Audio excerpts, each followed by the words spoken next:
سالی فائدہ اس کو ہے.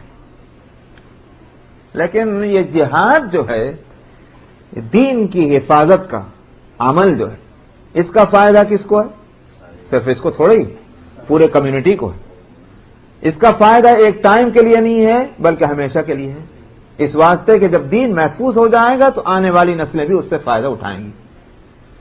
اس لیے جہاد جو ہے اس کی فضیلتیں اس لیے رکھی گئی ہیں کہ صاحب اس جہاد ہی کے ذریعے سے اصل میں دین محفوظ ہوگا. آپ کو شاید یاد ہوگا میں نے ایک دفعہ اس موضوع پر کبھی میں نے یہ کہا تھا، اسلام کو اللہ سبحانہ و تعالی نے سارے مذاہب میں جو خصوصیت دی ہے وہ یہ ہے کہ یہ مذہب عالمی بھی ہے اور ابدی بھی ہے، یونیورسل بھی ہے اور فار ایور بھی ہے. یہ دو باتیں ہیں اسلام میں، اسی واسطے یہ افضل المذاہب ہے، سب سے بہترین مذہب ہے. قل یا ایھا الناس انی رسول اللہ الیکم جمیعا، آپ کہہ دیجئے اے انسانوں میں تم سب کے واسطے اللہ کا رسول ہوں، ساری دنیا کے انسان کے لیے. یہ اعلان ان سے آپ سے پہلے کسی پیغمبر نے نہیں کیا. اچھا صاحب، تو یہ تو عالمی ہونے کی بات ہے، اور ہمیشہ ہونے کی بات یہ ہے کہ نبی کریم صلی اللہ علیہ وسلم خاتم النبیین ہیں. ما کان محمد ابا احد من رجالکم ولکن رسول اللہ وخاتم النبیین. آپ کے بعد کوئی نبی آنے والا نہیں، نبی تو لا کر دوسرا دین دے گا. جب آپ خاتم النبیین ہیں تو اب دوسرا دین آنے والا نہیں. یہ قیامت تک کے لیے ہو گیا، فار ایور. یہ دو باتیں ہیں، لیکن کام تو سارے اللہ ہی کرتے ہیں، مگر اسباب ہے نا دنیا میں. مثلا قرآن شریف کا کہ حفظ کا معاملہ ہے، قرآن پاک میں کوئی چینجنگ نہیں ہو سکتی جس طرح سے پچھلی کتابوں میں ہو گئی. کیوں نہیں ہو سکتی؟ اللہ نے فرمایا انا نحن نزلنا الذکر وانا لہ لحافظون، ہمیں اس کی حفاظت کرنے والے. تو کام تو اللہ کر رہے ہیں. اسباب کیا ہیں اس کے؟ اسباب یہ نہیں رکھے اللہ میاں نے کہ فرشتے مقرر کر دیے کہ جو کوئی اس میں چینجنگ کرنا چاہے اس کو جا کے ڈنڈا ماری ہو. یہ نہیں ہوا، بلکہ ہم ہی کو توفیق دی. قرآن کے ساتھ تعلق رکھنے والے، محبت رکھنے والے، اس پر ایمان رکھنے والے، ان کو توفیق دے دی، ان کے لیے آسان بھی کر دیا، ان کے دلوں میں شوق پیدا کر دیا. یاد کرو قرآن شریف کو. اب بے شمار حافظ ہیں دنیا بھر میں، قرآن اس طرح سے محفوظ ہے. سمجھ آئی نہیں بات؟ ٹھیک اسی طرح سے اسلام جو ہے اس کو قیامت تک باقی رہنے کے لیے اور ساری دنیا میں پہنچنے کے لیے کرنا تو کام اللہ کا ہے، لیکن اس کے لیے بھی اسباب رکھیں. اسباب کیا رکھیں اس کے واسطے؟ اسباب ہیں دو، بلکہ تین. تو میں دو اور تین میں اس لیے میں کہہ رہا ہوں کہ وہ ذرا تھوڑا سا اس میں اگر اجمال کر دیں تو دو ہیں اور تفصیل کر دیں تو تین ہیں، اس لیے میں دو یا تین کہہ رہا ہوں. اگر دو کی بات لیں تو سمجھیے یوں کہ ایک ہے تعلیم اور ایک ہے تبلیغ. تعلیم سے کے ذریعے سے کیا کیا گیا کہ اس اسلام کے جو اس کا اکیڈمک جو پورشن ہے اس کو محفوظ کر دیا. اب اسلامی علوم محفوظ ہیں، اس کو وہ کبھی ناپید نہیں ہوں گے. دنیا میں کتنے علم آئے، آج سے 2000 سال پہلے کی سائنس آج ہے نہیں ہے. انجینئرنگ نہیں ہے، یہ مطلب تھوڑی کہ سائنس نہیں تھی، یہ مطلب تھوڑی کہ انجینئرنگ نہیں تھی، یہ مطلب تھوڑی کہ میڈیسن نہیں تھا. سب کچھ تھا، آج نہیں ہے. کیوں؟ کہ اس لیے کہ اب وہ اس کی دوسری شکلیں آ گئیں اس ضرورت کو پورا کرنے کے واسطے. ان کی ضرورت نہیں رہی، چھوڑ دیا. اسلام کے ساتھ یہ نہیں ہوگا. اب مثلاً تھوڑی دیر کے لیے مان لیجئے کرسچینٹی ہے، جودائزم ہے. جتنا ہم اس وقت بائبل میں پڑھتے ہیں کیا مذہب اتنا ہی ہو سکتا ہے؟ ہرگز نہیں. وہ چند اسٹوریز ہیں بائبل میں، اس کے سوا اور کچھ ہے ہی نہیں. تو کیا وہ اسٹوریز اور جو اولڈ ٹیسٹمنٹ ہیں اس کی جو 4 بکس ہیں اگر ان کو بھی دیکھ لیا جائے، واقعہ یہ ہے کہ وہ لے دے کر اس وقت کی بائبل میں بھی وہ 1 پیج سے لے کر 1.5 پیج 1.5 پیج سے زیادہ اس میں شریعت نہیں ہے. باقی تو ہسٹری ہے. اب انہوں نے ایک نیا فلسفہ کرسچن نے بنایا کہ جو ہے ہسٹری بھی ریلیجن ہے. ہم اب منطقی زور لگا رہے ہیں اس پر کس طرح سے ہسٹری کو ریلیجن بنا دیں. یہ کیا بات ہے؟ شریعت جس کو کہتے ہیں وہ 1 اور 1.5 پیج سے زیادہ نہیں ہے. کیا بتائیے کہ مذہب اتنا ہی ہو سکتا ہے؟ نہ اس میں خرید و فروخت کے مسائل ہیں، نہ کھیتی باڑی کے مسائل ہیں، نہ کھانے پینے، کچھ تھوڑے بہت کھانے پینے کے مسئلے ہیں، کچھ پڑوسیوں کے بارے میں تو کچھ ہدایت ہیں، اللہ خیر سے. نہ جنگ اور امن کے اصول اس میں بتلائے گئے ہیں، کچھ بھی تو نہیں ہے. اللہ کا مذہب اتنا مختصر تھوڑی ہو سکتا ہے. کیا ہوا کہ اس کو لوگوں نے بھرا دیا، ختم کر دیا. اب لے دے کر بائبل جو بعد میں لوگوں نے کچھ لکھی اپنی یادداشتوں سے، سنی سنائی باتوں سے، وہ موجود ہے. جتنا ان کو ضرورت ہوئی، جتنا انہوں نے سمجھا لکھ دیا، وہ ہمارے ہاتھوں میں آ گیا. قرآن کے ساتھ یہ معاملہ نہیں ہے. قرآن جب ہم لفظ بولتے ہیں اس کو بھی سمجھ لیجئے، قرآن سے مطلب صرف یہی نہیں ہوتا، بلکہ قرآن سے مطلب اس قرآن سے ریلیٹڈ جتنی چیزیں ہیں وہ سب کے سب، یہاں تک کہ یہ پورا حدیث کا ذخیرہ. اس لیے کہ وہ قرآن کی تفسیری تو ہے. اور کیا ہے؟ سمجھ میں آیا؟ قرآن کی تشریحات، ایکسپلینیشن ہے اور ڈیفینیشن ہے قرآن کا. یہ حدیث اسی سے فقہ نکلا، تو کوئی تیسری الگ چیز تھوڑی ہے. یہ قرآن ہی کا پھیلاؤ ہے. تو اس لیے قرآن جب ہم بولتے ہیں قرآن محفوظ ہے تو یہ ساری چیزیں محفوظ ہیں. لوگ جو ہیں یہ دھوکہ دیتے ہیں، بات تو دوسری نکل آئی. دھوکہ دیتے ہیں، کہتے ہیں کہ صاحب حدیث جو ہے وہ قابل اعتبار ذخیرہ نہیں. کیوں ذخیرہ نہیں؟ قابل اعتبار، اس میں موضوع حدیثیں بھی ہیں. اب بیچارے دوسرے لوگ جو ہیں ان کو پتہ نہیں، سوچتے نہیں، دماغ اس طرح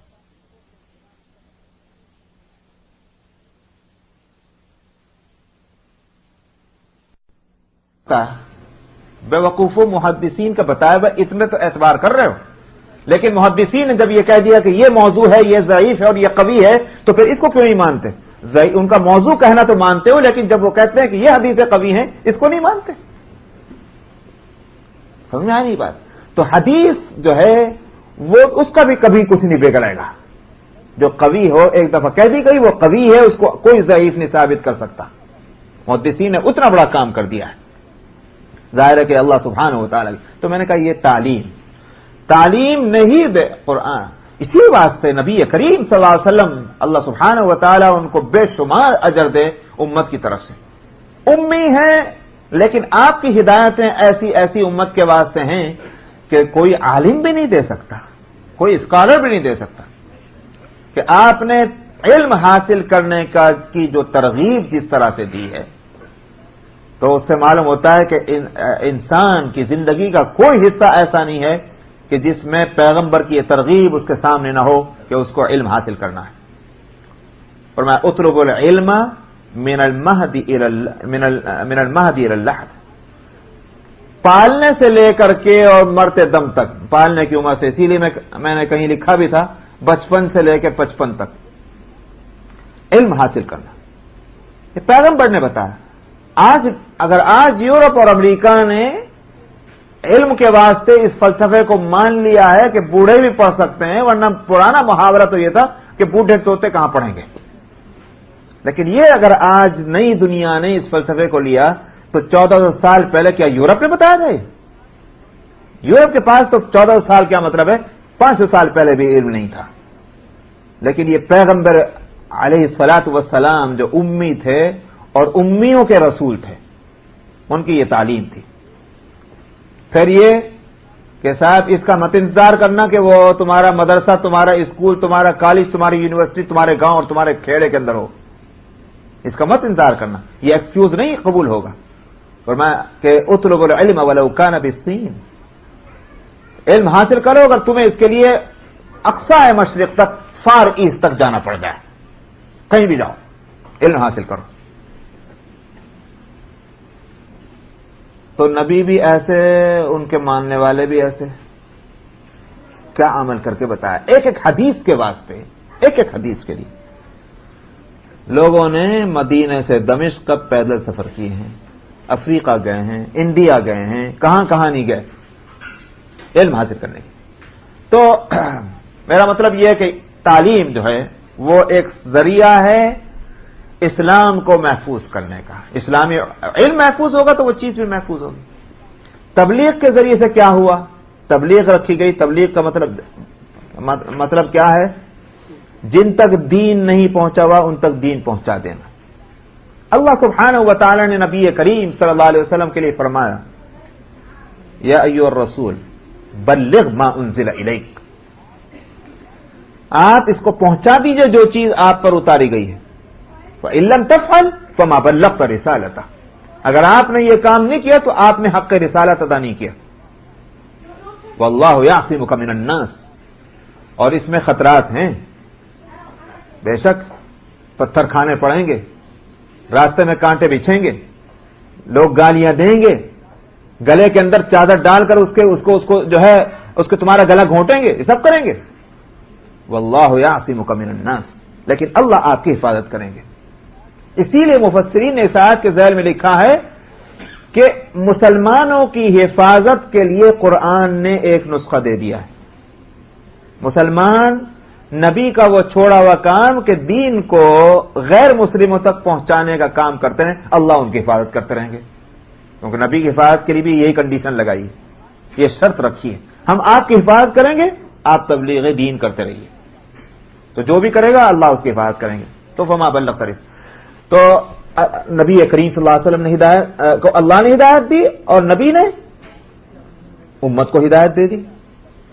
فلیبلغ الشاہد الغائب، اور آخری خطبہ جو حجۃ الوداع میں ہے اس کے الفاظ ہیں کہ سارا دین پہنچانے کے بعد ایک طرف تو یہ کہا کہ الا هل بلغت، کیا میں نے پہنچا دیا؟ سب نے کہا کہ قد ادیت الامانہ وبلغت الرسالہ ونصحت الامہ، آپ نے امانت ادا کر دی، آپ نے رسالت کا حق ادا کر دیا، اور آپ نے امت کی نصیحت اور خیر خواہی کا حق بھی ادا کر دیا. اس کے بعد نبی کریم صلی اللہ علیہ وسلم نے فرمایا تھا اللہم اشہد، اللہ گواہ رہی کہ انہوں نے اقرار کر لیا.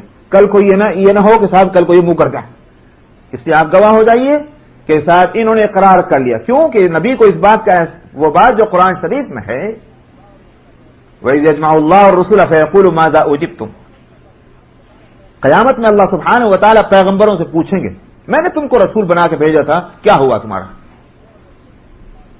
تو نبی کریم صلی اللہ علیہ وسلم کے سامنے وہ آیت ہے. اس لیے 1,00,000 سے زیادہ کے اس مجمع میں یہ ان سے کہلوا کر کے آپ نے پہنچا دیا. اللہم اشہد، اے اللہ گواہ ہو جائیے. اس کے بعد پھر آپ نے لوگوں سے کہا فلیبلغ الشاہد الغائب، اب جاؤ جو یہاں موجود ہیں وہ جو غیر موجود ہیں ان تک پہنچائیں.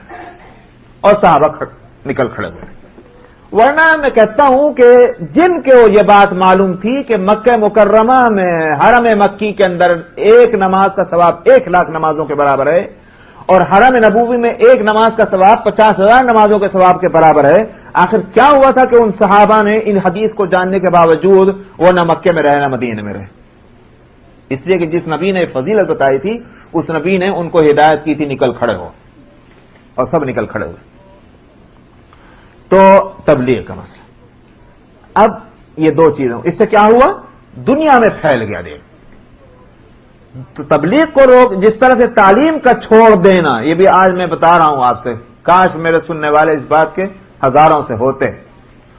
جس طرح سے تعلیم کا چھوڑ دینا، یہ وہ جرم ہوگا مسلمان قوم کا جس کو اللہ معاف نہیں کریں گے، اس لیے کہ اس کا اسلام پسندیدہ مذہب ہے. علم کو چھوڑنے کا مطلب کیا ہے؟ اسلام کو نقصان پہنچانا ہے. تو اگر ہم نہیں کریں گے، اللہ میاں ہماری جو ہے للو پچو نہیں کریں گے، ہم کو اٹھا کے پھینک دیں گے، دوسری قوم کو لا کے کھڑے کر دیں گے. اس لیے کہ اسلام کو ہمیشہ رہنا ہے اور اس کے اسباب بھی مہیا رہنے ہیں. تو علم کو چھوڑنا غلط. اسی طرح سمجھ لیجئے تبلیغ اسلام دوسروں تک دین کو پہنچانے کا کام بھی جب بھی چھوڑا، اور آج چھوڑا ہوا ہے لوگوں نے تو خوب پٹ رہے ہیں. تو تبلیغ جو ہے وہ دین تک کو دوسروں تک پہنچا دینا، غیر مسلموں تک پہنچا دینے کی صحیح کوشش کرنا، یہ دونوں کام ہونے ضروری ہیں. اب ظاہر ہے کہ اصل تو تھا تبلیغ ہی، لیکن اس میں کیا ہوا؟ جب روڑے اٹکے، مخالف طاقتیں سامنے آئیں، اس مخالف طاقتوں سے نمٹنا کیسے ہوگا؟ طاقت کو طاقت ہی سے تو کچھ لیں گے. سمجھ میں آئے بھائی؟ ایک وقت وہ آتا ہے کہ طاقت کسی اور زبان کو نہیں سمجھتی سوائے طاقت کے. اس وقت طاقت کا استعمال جو ہے اسی کا نام قتال ہے، اسی کا نام جہاد ہے. تو وہ تبلیغ کا ایک حصہ ہے. اس لیے میں نے کہا تھا 2 یا 3. تو اگر 2 کہیے تو تعلیم اور تبلیغ، اور اگر 3 کہنا چاہتے ہیں تو تبلیغ کے 2 حصے کر دیجیے، تعلیم، تبلیغ اور جہاد. لوگ جو ہیں جہاد پہ تو خوب تقریریں کر رہے ہیں، اور لوگ جناب جہاد کریں کہ نہ کریں مگر تقریر نہ سن کے واہ واہ کر کے چلے جاتے ہیں، لیکن نہ تعلیم کا پتہ ہے نہ تبلیغ کا پتہ. یہ 2 چیزیں نہایت ضروری ہیں. تو یہ بات میں نے اس لیے کہی ہے کہ جہاد جو ہے وہ اس واسطے اہمیت اختیار کیے ہوئے ہے نماز کے مقابل، نمازی کے نماز. یہ نہیں کہا گیا کہ نماز چھوڑ دے، وہ تو فرض ہے، ڈیوٹی ہے، لیکن ثواب کی بات ہو رہی ہے کہ ایک اللہ کے راستے میں کھڑا ہونا وہ اپنے گھر میں 70 سال کی نماز سے افضل ہے. الا تحبون ان یغفر اللہ لکم، کیا تم نہیں پسند کرتے کہ اللہ تمہاری مغفرت فرما دے اور تم کو جنتوں میں داخل کر دے؟ معلوم ہوا جہاد میں جانے سے بڑے گناہ بھی معاف ہو جاتے ہیں. اغزوا فی سبیل اللہ، اللہ کے راستے میں جہاد کرو. من قاتل فی سبیل اللہ فباق ناقۃ، جس نے اللہ کے راستے میں تھوڑی دیر کے لیے بھی قتال کیا اس کے لیے جنت واجب ہو گئی. تو اس واسطے معلوم کیا ہوا کہ یہ اسلام جو ہے یہ ترک دنیا کو کہ آسائش اور آرام کے لیے آپ شہروں کو چھوڑ کر جنگل میں جا کے بیٹھ جائیے، بھائی یہاں بہت چین ہے، بس یہاں رہ. اس کو اسلام پسند نہیں کرتا. حقوق ہی کا نام تو اسلام ہے. یہ اللہ کے حق ہوں یا بندوں کے حق ہوں، انہی دونوں حقوق کا نام اسلام ہے. اب آپ جنگل میں جا کے بیٹھ جائیں تو ٹھیک ہے، آپ نے ایک حق کو ادا کر لیں گے، وہ ہے آپ کے اوپر اللہ کا حق، لیکن بندوں کا حق کہاں سے ادا کریں گے؟ وہ بندے تو ہے ہی نہیں وہاں. اس لیے بندوں کو بندوں کے ساتھ رہنا چاہیے تو حقوق ادا ہو سکیں گے. یہ اسلام کا مزاج. چلیے الرحمن الرحیم. وعن المقدام ابن معدی کرب قال قال رسول اللہ صلی اللہ علیہ وسلم للشہید عند اللہ 6 خصال یغفر له فی اول دفعۃ ویرى مقعده من الجنہ ويجار من عذاب القبر ويأمن من الفزع الأكبر ويوضع على رأسه تاج الوقار الياقوتة منها خير من الدنيا وما فيها ويزوج 72 زوجة من الحور العين ويشفع في 70 من أقربائه.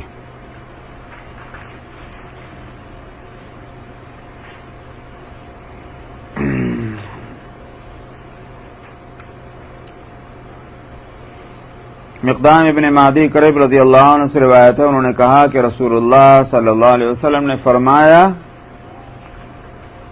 اللہ کے یہاں شہید کی 6 چیزیں ہیں، 6 باتیں اس کو حاصل ہیں اللہ سبحانہ و تعالی کے نزدیک. ایک تو یہ ہے کہ پہلے ہی مرحلے میں اس کی مغفرت ہو جائے گی. پہلے مرحلے کے 2 معنی ہیں. ایک معنی تو یہ ہے کہ اس کے بدن کا پہلا قطرہ گرنے کے ساتھ ہی اس کی مغفرت ہو جائے گی. یہ نہیں کہ پورا جان نکل جائے جب ہی اس کو وہ مقام ملے گا. بدن کا پہلا قطرہ گرا اور وہ شہید کے درجے میں آیا اور اس کی مغفرت ہوئی. ایک تو یہ ہے معنی. دوسرے اول دفعہ کے معنی یہ ہیں کہ قیامت میں جب تک حساب اور کتاب نہیں ہو جاتا تو ہر آدمی جو ہے وہ ان بٹوین ہے، پتہ نہیں کیا گزرے گی. حساب و کتاب ہو جانے کے بعد معلوم ہوگا کہ اس کا کیا حال ہے. اس سے پہلے ہر شخص پریشان ہوگا، لیکن شہید جو ہے اس کو پہلے ہی یہ اطلاع دے دی جائے گی کہ تمہاری تو مغفرت ہوئی بھی ہے. تو یہ ہے اول دفعہ اس کی مغفرت ہونا. وَيُرَى مَقْعَدُهُ مِنَ الْجَنَّةِ، اور جنت میں جو اس کا ٹھکانہ ہے وہ اس کو دکھا دیا جائے گا. جیسے ہی اس کی جان نکلی جان نکلنے کے ساتھ ہی اس کو بتا دیا جائے گا یہ ہے وہ تمہارا ٹھکانہ جس میں تم کو جانا ہے. ظاہر ہے کہ یہ اس کی روح کے لیے نہایت ہی اطمینان کی بات ہوگی. وَيُجَارُ مِنْ عَذَابِ الْقَبْرِ عذاب قبر سے اس کو بچا لیا جائے گا. وَيَأْمَنُ مِنَ الْفَزَعِ الْأَكْبَرِ اور بڑی گھبراہٹ کے دن اس کو امن حاصل ہوگا. وہ ہے قیامت کا دن کہ جہاں ہر ایک کو گھبراہٹ ہوگی. تو ایک ماحول ہی گھبراہٹ کا ہوگا. ہر شخص پریشان ہے ادھر ادھر تو اس کو دیکھ کے اچھے آدمیوں کے ہوش خراب ہوں گے.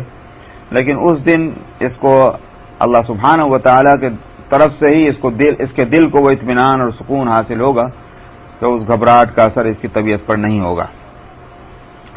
وَيُوضَعُ عَلَى رَأْسِهِ تَاجُ الْوَقَارِ اور عزت اور وقار کا تاج اس کے سر پہ رکھا جائے گا کہ جس کا ایک یاقوت ایک موتی جو ہے وہ دنیا اور جو کچھ دنیا میں ہے اس سب سے بڑھ کر ہے.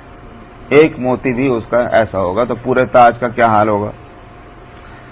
اور حور جو ہیں حور العین وہاں کی جو خوبصورت حوریں ہیں حور العین عین کے معنی عین اس کی ایک صفت ہے کیونکہ یہ دو لفظ مل کر کے دراصل وہ وصف بتلا رہے ہیں وہاں کی جو عورتیں ہوں گی جنتی.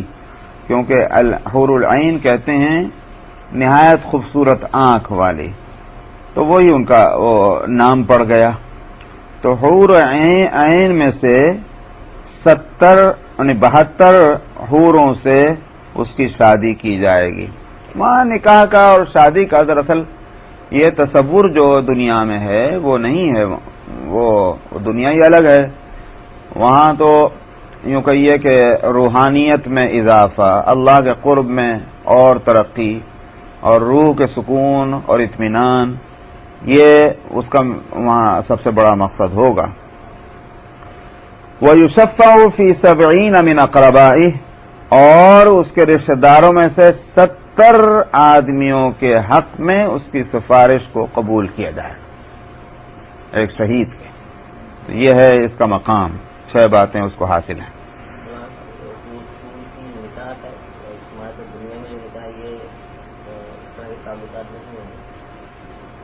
نہیں وہ اس کے تعلقات ہوں گے بھی تو یہ تعلقات بھی اس کے یہ نتائج نکلیں یہ کوئی ضروری نہیں ہے.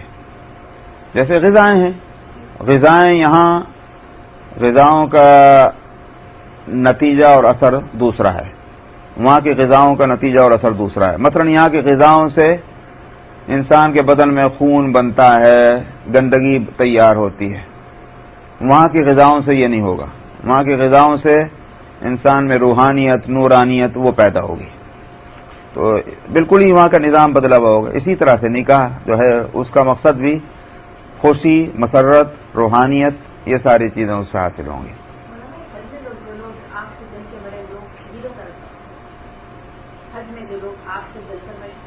تو گزر چکا ہے وہ سب شہید ہیں. وعن ابی ہریرہ قال قال رسول اللہ صلی اللہ علیہ وسلم من لقی اللہ بغیر اثر من جہاد لقی اللہ وفیہ سلمۃ.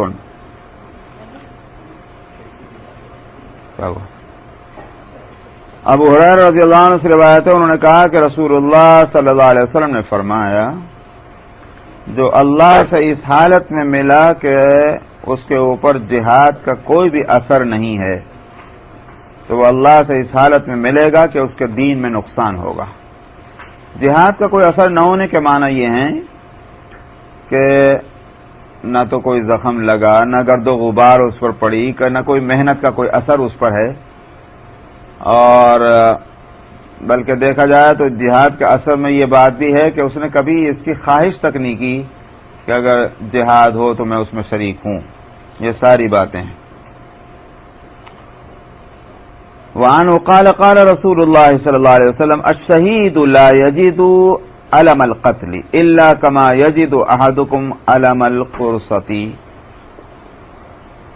اور انہی ابو ہریرہ سے روایت ہے انہوں نے کہا کہ رسول اللہ صلی اللہ علیہ وسلم نے فرمایا شہید کو قتل کی تکلیف نہیں ہوگی جب وہ اس کی جان نکل رہی ہے تو جان کے نکلنے کی تکلیف نہیں ہوگی سوائے اتنی تکلیف کے جیسے تم میں سے کسی کو چیونٹی کے کانٹے کی تکلیف ہوتی.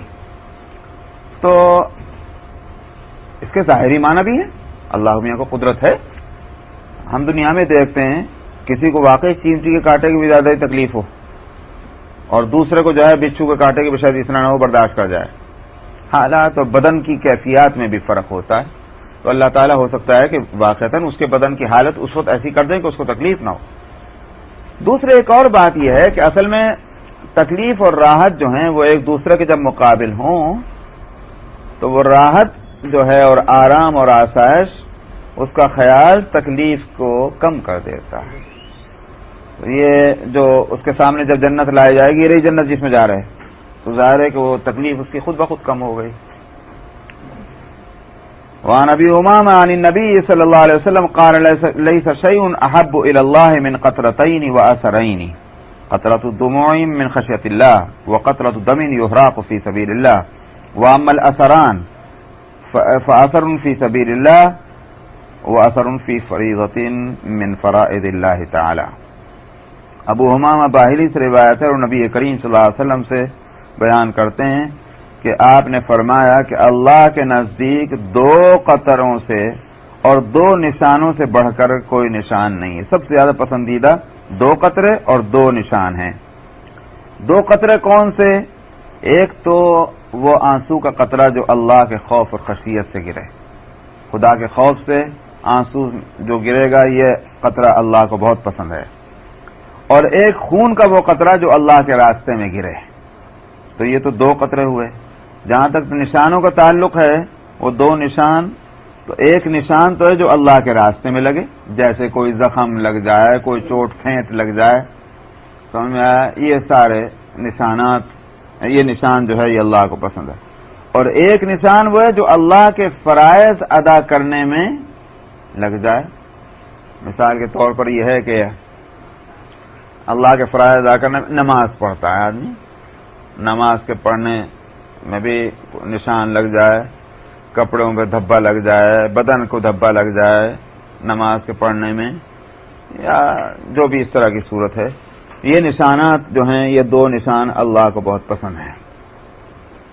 وعن عبداللہ ابن عمرو قال قال رسول اللہ صلی اللہ علیہ وسلم لا ترکبوا البحر الا حاجا او معتمرا او غازیا فی سبیل اللہ فإن تحت البحر نارا وتحت النار بحرا.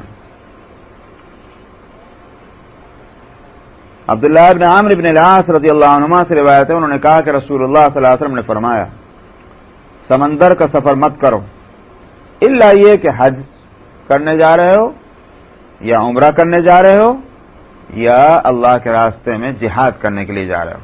کیوں نہ سفر کرو؟ اس کی وجہ آگے بتا رہے ہیں. فرماتے ہیں کہ اس کی وجہ یہ ہے کہ سمندر کے نیچے آگ ہے اور آگ کے نیچے سمندر ہے. معلوم ہے کہ تکلیف کی جگہ ہے، مصیبتوں کی جگہ ہے. سفر یہ آرام کا تھوڑا ہی ہے. تو جب تکلیف میں اپنے آپ کو کیوں ڈالا جائے؟ غرض اگر اس کی کہیں اعلیٰ درجے کی ہو، تو اگر اعلیٰ درجے کی غرض ہے تو جسم کو تکلیف میں ڈال سکتے ہیں، خطروں میں ڈال سکتے ہیں. اور وہ اعلیٰ درجے کی غرضیں کیا ہیں؟ 3 ہی ہیں، یا حج کرنے جا رہے ہیں، یا عمرہ کرنے جا رہے ہیں، یا جہاد میں جا رہے ہیں. کوئی اور غرض ایسی نہیں ہے کہ جس کے لیے اس جسم کو مصیبتوں میں اور خطروں میں ڈالا جائے. جہاں تک سمندر کے نیچے آگ کا تعلق ہے، اس کی حقیقت بھی ہو سکتی ہے، حقیقتاً یہی ہو، اگرچہ ہماری رسائی ابھی وہاں تک نہیں ہوئی. جب ہماری رسائی اس طرح سے نہیں ہوئی، 5 میل سے زیادہ گہرائی میں جا نہیں سکے اب تک. اگر ہماری رسائی وہاں تک نہیں ہو اور اللہ فرما رہے ہیں، اللہ کے رسول فرما رہے ہیں، تو ظاہر بات ہے کہ ہمارے پاس کوئی ذریعہ نہیں انکار کرنے کا. قرآن شریف میں فرعون کے تعلق سے ہے کہ اغرقوا فادخلوا نارا، غرق کر دیے گئے اور آگ میں وہ داخل ہو گئے. بعض نے وہاں اس کا ترجمہ یہ کیا کہ بھئی یہاں تو دنیا میں غرق ہوئے، جہنم کے آگ میں جائیں گے. بعض نے کہا کہ نہیں، وہ سمندر جو ہے، اس سمندر میں غرق کرنے کے بعد ایک مرحلہ اس کا وہ ہے اسی زمین کے اندر کے جہاں آگ بھری ہوئی ہے، وہ وہاں تک ان کو پہنچا دیا گیا. تو اب یہ آتش فشاں کہاں سے نکلتا ہے میاں؟ جو لاوا نکلتا ہے آخر زمین کے اندر ہی تو کہیں نہ کہیں چھپا ہوا ہے سب یہ ساری چیزیں. تو سمندروں اوپر پانی ہے نیچے آگ بھری پڑی ہوئی. اب یہ آخر یہ پیٹرول آتشی مادہ ہی تو ہے، اور سمندر کی گہرائیوں سے کیا پیٹرول نہیں نکل رہا ہے؟ کیا کچھ نہیں ہوگا اس گہرائیوں میں، اللہ کو معلوم ہے. اس واسطے اس کو جس طرح سے فرمایا اس طرح ہی مان لینے میں کوئی حرج نہیں ہے، تعبیل کرنے کی ضرورت نہیں. وعن ام حرام عن النبي صلى الله عليه وسلم قال المائد في البحر الذي يصيبه القيء له اجر شهيد والغريق له اجر شهيدين. ام حرام بنت ملحان رضی اللہ عنہا سے روایت ہے اور نبی کریم صلی اللہ علیہ وسلم سے بیان کرتی ہیں کہ آپ نے فرمایا سمندر کے سفر میں جس آدمی کو چکر آ جائے اور اس کو متلی ہو، قے ہو جائے، فرمایا ایک شہید کا اجر ملے گا اس کو. اور اگر وہ غرق ہو گیا تو 2 شہیدوں کا اجر ملا، کیونکہ اس کو زیادہ تکلیف پہنچی ہے. معلوم ہوا کہ سمندر کا سفر ہے خطرے کا، لیکن جب اچھے مقصد کے لیے اس نے اس سفر کو اختیار کیا ہے تو اس کو یہ مقام ملے گا. عن ابی مالک الاشعری قال سمعت رسول اللہ صلی اللہ علیہ وسلم یقول من فصل في سبيل الله فمات او قتل او وقصه فرسه او بعيره او لدغته هامة او مات على فراشه بأي حتف شاء الله فإنه شهيد وإن له الجنة. ابو مالک اشعری سے روایت ہے، انہوں نے کہا کہ میں نے رسول اللہ صلی اللہ علیہ وسلم سے فرماتے سنا کہ جو شخص اللہ کے راستے میں نکلا پھر اس کا انتقال ہو گیا یا مار دیا گیا یا اس کو گھوڑے نے گرا ڈالا یا اسی طرح سے اس کے اونٹ نے اس کو پٹک دیا یا کسی حشرات الارض میں سے کسی جانور نے، کسی ڈسنے والے جانور نے اس کو ڈس لیا، یا وہ اپنے بستر ہی پر مرا مگر کسی مصیبت کے نتیجے میں تک مرا جو اللہ نے اس کے لیے مقدر فرمائی تھی، فرمایا یہ شہید ہے اور اس کو جنت ملے گی. معلوم ہوا کہ ناگہانی آفتیں جو بھی کسی مسلمان کو پہنچیں تو اللہ کے ہاں اس کا درجہ اس کی وجہ سے بلند ہوتا ہے. طبعی موت، بیمار ہو کے مر رہا ہے تو بیماریاں تو سبب بنیں گی اس کے اللہ کے ہاں درجے کی بلندی کا، مگر مرنا تو تھا ہی، کبھی نہ کبھی تو مرے گا. لہذا یہ موت جو ہے، نفس موت، اس کی وجہ سے اس کا درجہ نہیں بلند ہوگا. ہاں وہ تکلیفیں جو اس نے جھیلی اس کی وجہ سے ہوگا. اور جس کی اچانک موت واقع ہوئی، اللہ میاں کی مہربانی دیکھی کہ جس تکلیفوں کے نتیجے میں بیماریوں کی وجہ سے مرا تو بیماریوں سے اس کا درجہ بلند کیا جا رہا ہے، اور جو بغیر بیماری کے اچانک کسی مصیبت سے مرا تو وہ اچانک موت جو ہے وہ اس کے درجے کو بلند کرنے کا ذریعہ بن رہی، کیونکہ اس کو تکلیفیں اور بیماریاں تو آئی نہیں تھی، تو آخر اس کا درجہ تو بلند تو کرنا ہے، مسلمان ہے. یہ ہے اس کا سبب.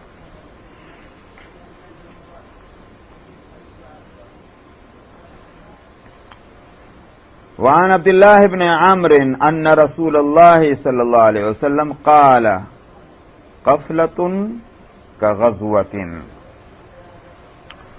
عبداللہ ابن عمرو ابن العاص رضی اللہ عنہما سے روایت ہے کہ رسول اللہ صلی اللہ علیہ وسلم نے فرمایا لوٹنا بھی غزوے کے جیسا ہے. کیا مطلب ہوا؟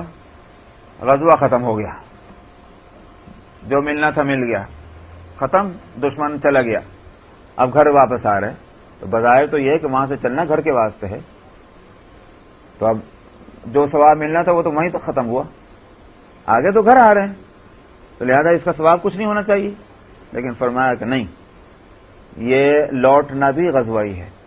جب تک کہ یہ گھر میں نہیں پہنچ جاتا یہ پورا سفر اس کا غزوہ شمار ہوگا، اور ہر ہر قدم پر یہ اس لیے بات کہی ہے کہ اگر لوٹنے میں کوئی پریشانی ہو جائے تو اس کا مطلب تو یہ ہوا کہ بھائی ہم تو لوٹ رہے تھے، اب کوئی اجر نہیں، اجر پھر بھی ہے.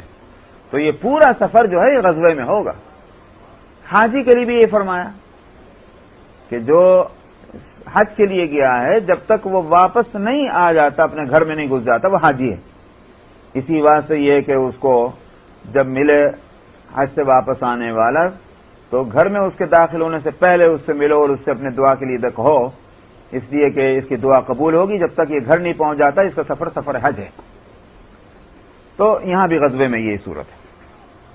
وعنه قال قال رسول الله صلى الله عليه وسلم للغازي اجره وللجاعل اجره واجر الغازي. عبداللہ ابن عمر ہی سے روایت ہے، انہوں نے کہا کہ رسول اللہ صلی اللہ علیہ وسلم نے فرمایا غزوہ کرنے والے کو تو اس کا اجر ملے گا، لیکن غزوے کے لیے ساز و سامان تیار کر کے دینے والا جو ہے، جو کسی مجبوری سے خود نہیں جا پا رہا ہے، مجبوری کا لفظ یاد ہے اس لیے کہ وہ اگر یہ ہے کہ صاحب نہیں پیسہ ہمارے پاس ہے تو ہم خود نہ جائیں، پیسہ دے کر کسی کو مزدوری پہ بھیج دیں، وہ نہیں، بلکہ یہ خود کسی وجہ سے نہیں جا پا رہا ہے لیکن دوسرے آدمی کو اس نے تیار کیا اور اس کا ساز و سامان تیار کیا، تو فرمایا اس کو اس کا اپنا اجر بھی ملے گا اور غزوہ کرنے والے کا بھی اجر ملے گا، اس لیے کہ اس نے آدمی بھی تیار کیا، اس کا ساز و سامان بھی تیار کیا. وعن ابی ایوب سمع النبی صلی اللہ علیہ وسلم یقول ستفتح علیکم الامصار وستكون جنود مجندة يقطع عليكم فيها بعوث فيكره الرجل البعث فيتخلص من قومه ثم يتصفح القبائل يعرض نفسه عليهم من أكفيه بعث كذا ألا وذلك الأجير إلى آخر قطرة من دمه. ابو ایوب انصاری رضی اللہ عنہ سے روایت ہے، انہوں نے نبی کریم صلی اللہ علیہ وسلم سے یہ فرماتے سنا تمہارے لیے ان قریب شہر اور ملک فتح ہوں گے اور بڑے ساز و سامان کے ساتھ لشکر آئیں گے اور تمہارے میں سے جو ہے وہ غزوہ کرنے والوں کی جماعتیں بنائی جائیں گی ان کا مقابلہ کرنے کے لیے. ایک آدمی جو ہے وہ غزوے میں جانے کو ناپسند کرے گا، اس وقت خطرہ ہے تو وہ اپنی قوم سے الگ ہو جائے گا، فیتخلص من قومی. اس کے بعد جب دیکھے گا ارے بھائی بڑی کامیابیاں ہو رہی تو اب ہر ایک سے کہے گا میں بھی چلوں، کوئی میرا خرچہ دے دو، کوئی میرا سامان تیار کر دو، تو دوسروں سے کی مدد سے وہ جانا چاہے گا. فرمایا کہ خوب سن لو یہ جو ہے اجیر ہی رہے گا اگرچہ اس کے بدن کا آخری قطرہ اس کے بدن سے کیوں نہ گر جائے، یہ مزدور ہی ہے بس، کیونکہ یہ اس بات کی تلاش میں کہ لوگ اس کو اجرت دیں، اس کو ساز و سامان دیں، کوئی خطرہ نہ ہو اور یہ چلا جائے. یہ نہیں ہوگا، یہ تو کھیل کھیلنا ہے، بلکہ یہ کہ جس وقت جہاد ہو رہا ہے اسی اللہ کو راضی کرنے کے جذبے سے اس جہاد میں جا کر شریک ہو، تو اجرت پر جانا کوئی اچھی بات نہیں. یہ پہلی حدیث کی وجہ سے کہا گیا کہ پہلی حدیث میں کہا تھا کسی کو جب تیار کیا تو اس کو اجر ملے گا، تو انہوں نے کہا بس تو ٹھیک ہے میاں لوگوں کو تیار کر کے بھیجتے رہو، خود آرام سے بیٹھے رہو، اس لیے یہاں کہا گیا کہ یہ نہیں ٹھیک ہے، بلکہ خود جاؤ. ہاں مجبوراً اگر نہیں جا پا رہے ہو تو پھر بے شک کسی جانے والے کو ساز و سامان دے دو. 3666 3666 صفحے کی آخری حدیث ہے 42. بسم اللہ الرحمن الرحیم. وعن یعلى بن امیہ قال آذن رسول اللہ صلی اللہ علیہ وسلم بالغزو وانا شیخ کبیر لیس لی خادم فالتمست اجیرا یکفینی فوجدت رجلا سميت له 3 دنانير فلما حضرت غنيمة أردت أن أجري له سهمه فجئت النبي صلى الله عليه وسلم فذكرت له فقال ما أجد له في غزوته هذه في الدنيا والآخرة إلا دنانيره التي تسمى. یعلا ابن امیہ سے روایت ہے کہ نبی کریم صلی اللہ علیہ وسلم نے غزوے کا اعلان فرمایا، حکم دیا غزوے میں جانے کا، اور میں ایک بہت بوڑھا آدمی، میرے پاس کوئی خادم بھی نہیں تھا کہ جس کو میں ساتھ لے کے چلا جاؤں، تو میں نے ایک اجیر تلاش کیا جس کو اجرت پر تیار کیا جائے. جو یکفینی، جو میرا کام کر سکے. تو میں نے ایک آدمی مجھے مل گیا جس کے لیے میں نے 3 دینار طے کر لیے. 3 دینار پر معاملہ ہو گیا کہ بھئی غزوہ میں جانا ہے.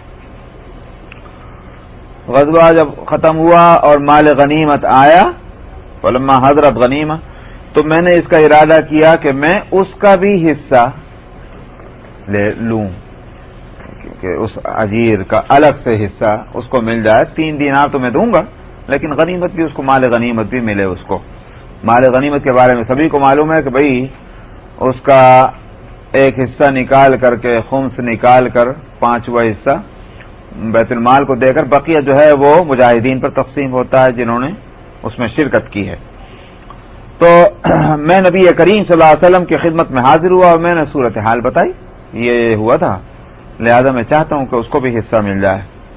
آپ نے فرمایا کہ اس غزوے میں اس کے لیے دنیا و آخرت میں کوئی چیز میں نہیں پاتا سوائے ان دیناروں کے جو اس کے لیے مقرر ہو چکی ہیں، کیونکہ وہ اجرت کے لیے گیا ہے، اجرت ہی اس کو ملے گی.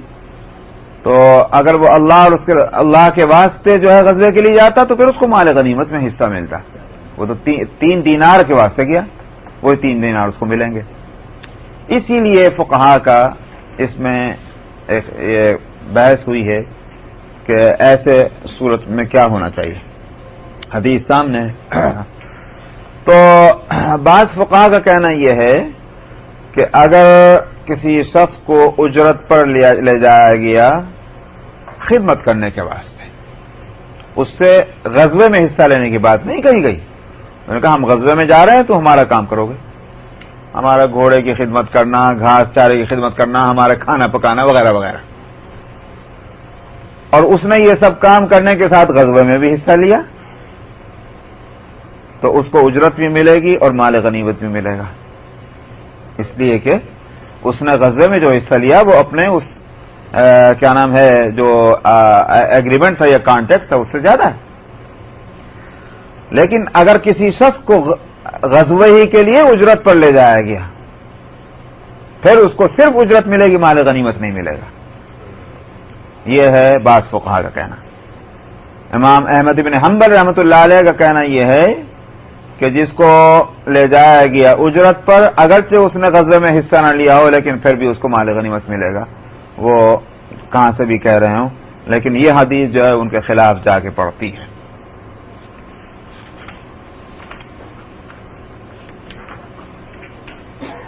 عن ابي هريرة ان رجلا قال يا رسول الله رجل يريد الجهاد في سبيل الله وهو يبتغي عرضا من عرض الدنيا فقال النبي صلى الله عليه وسلم لا اجر له.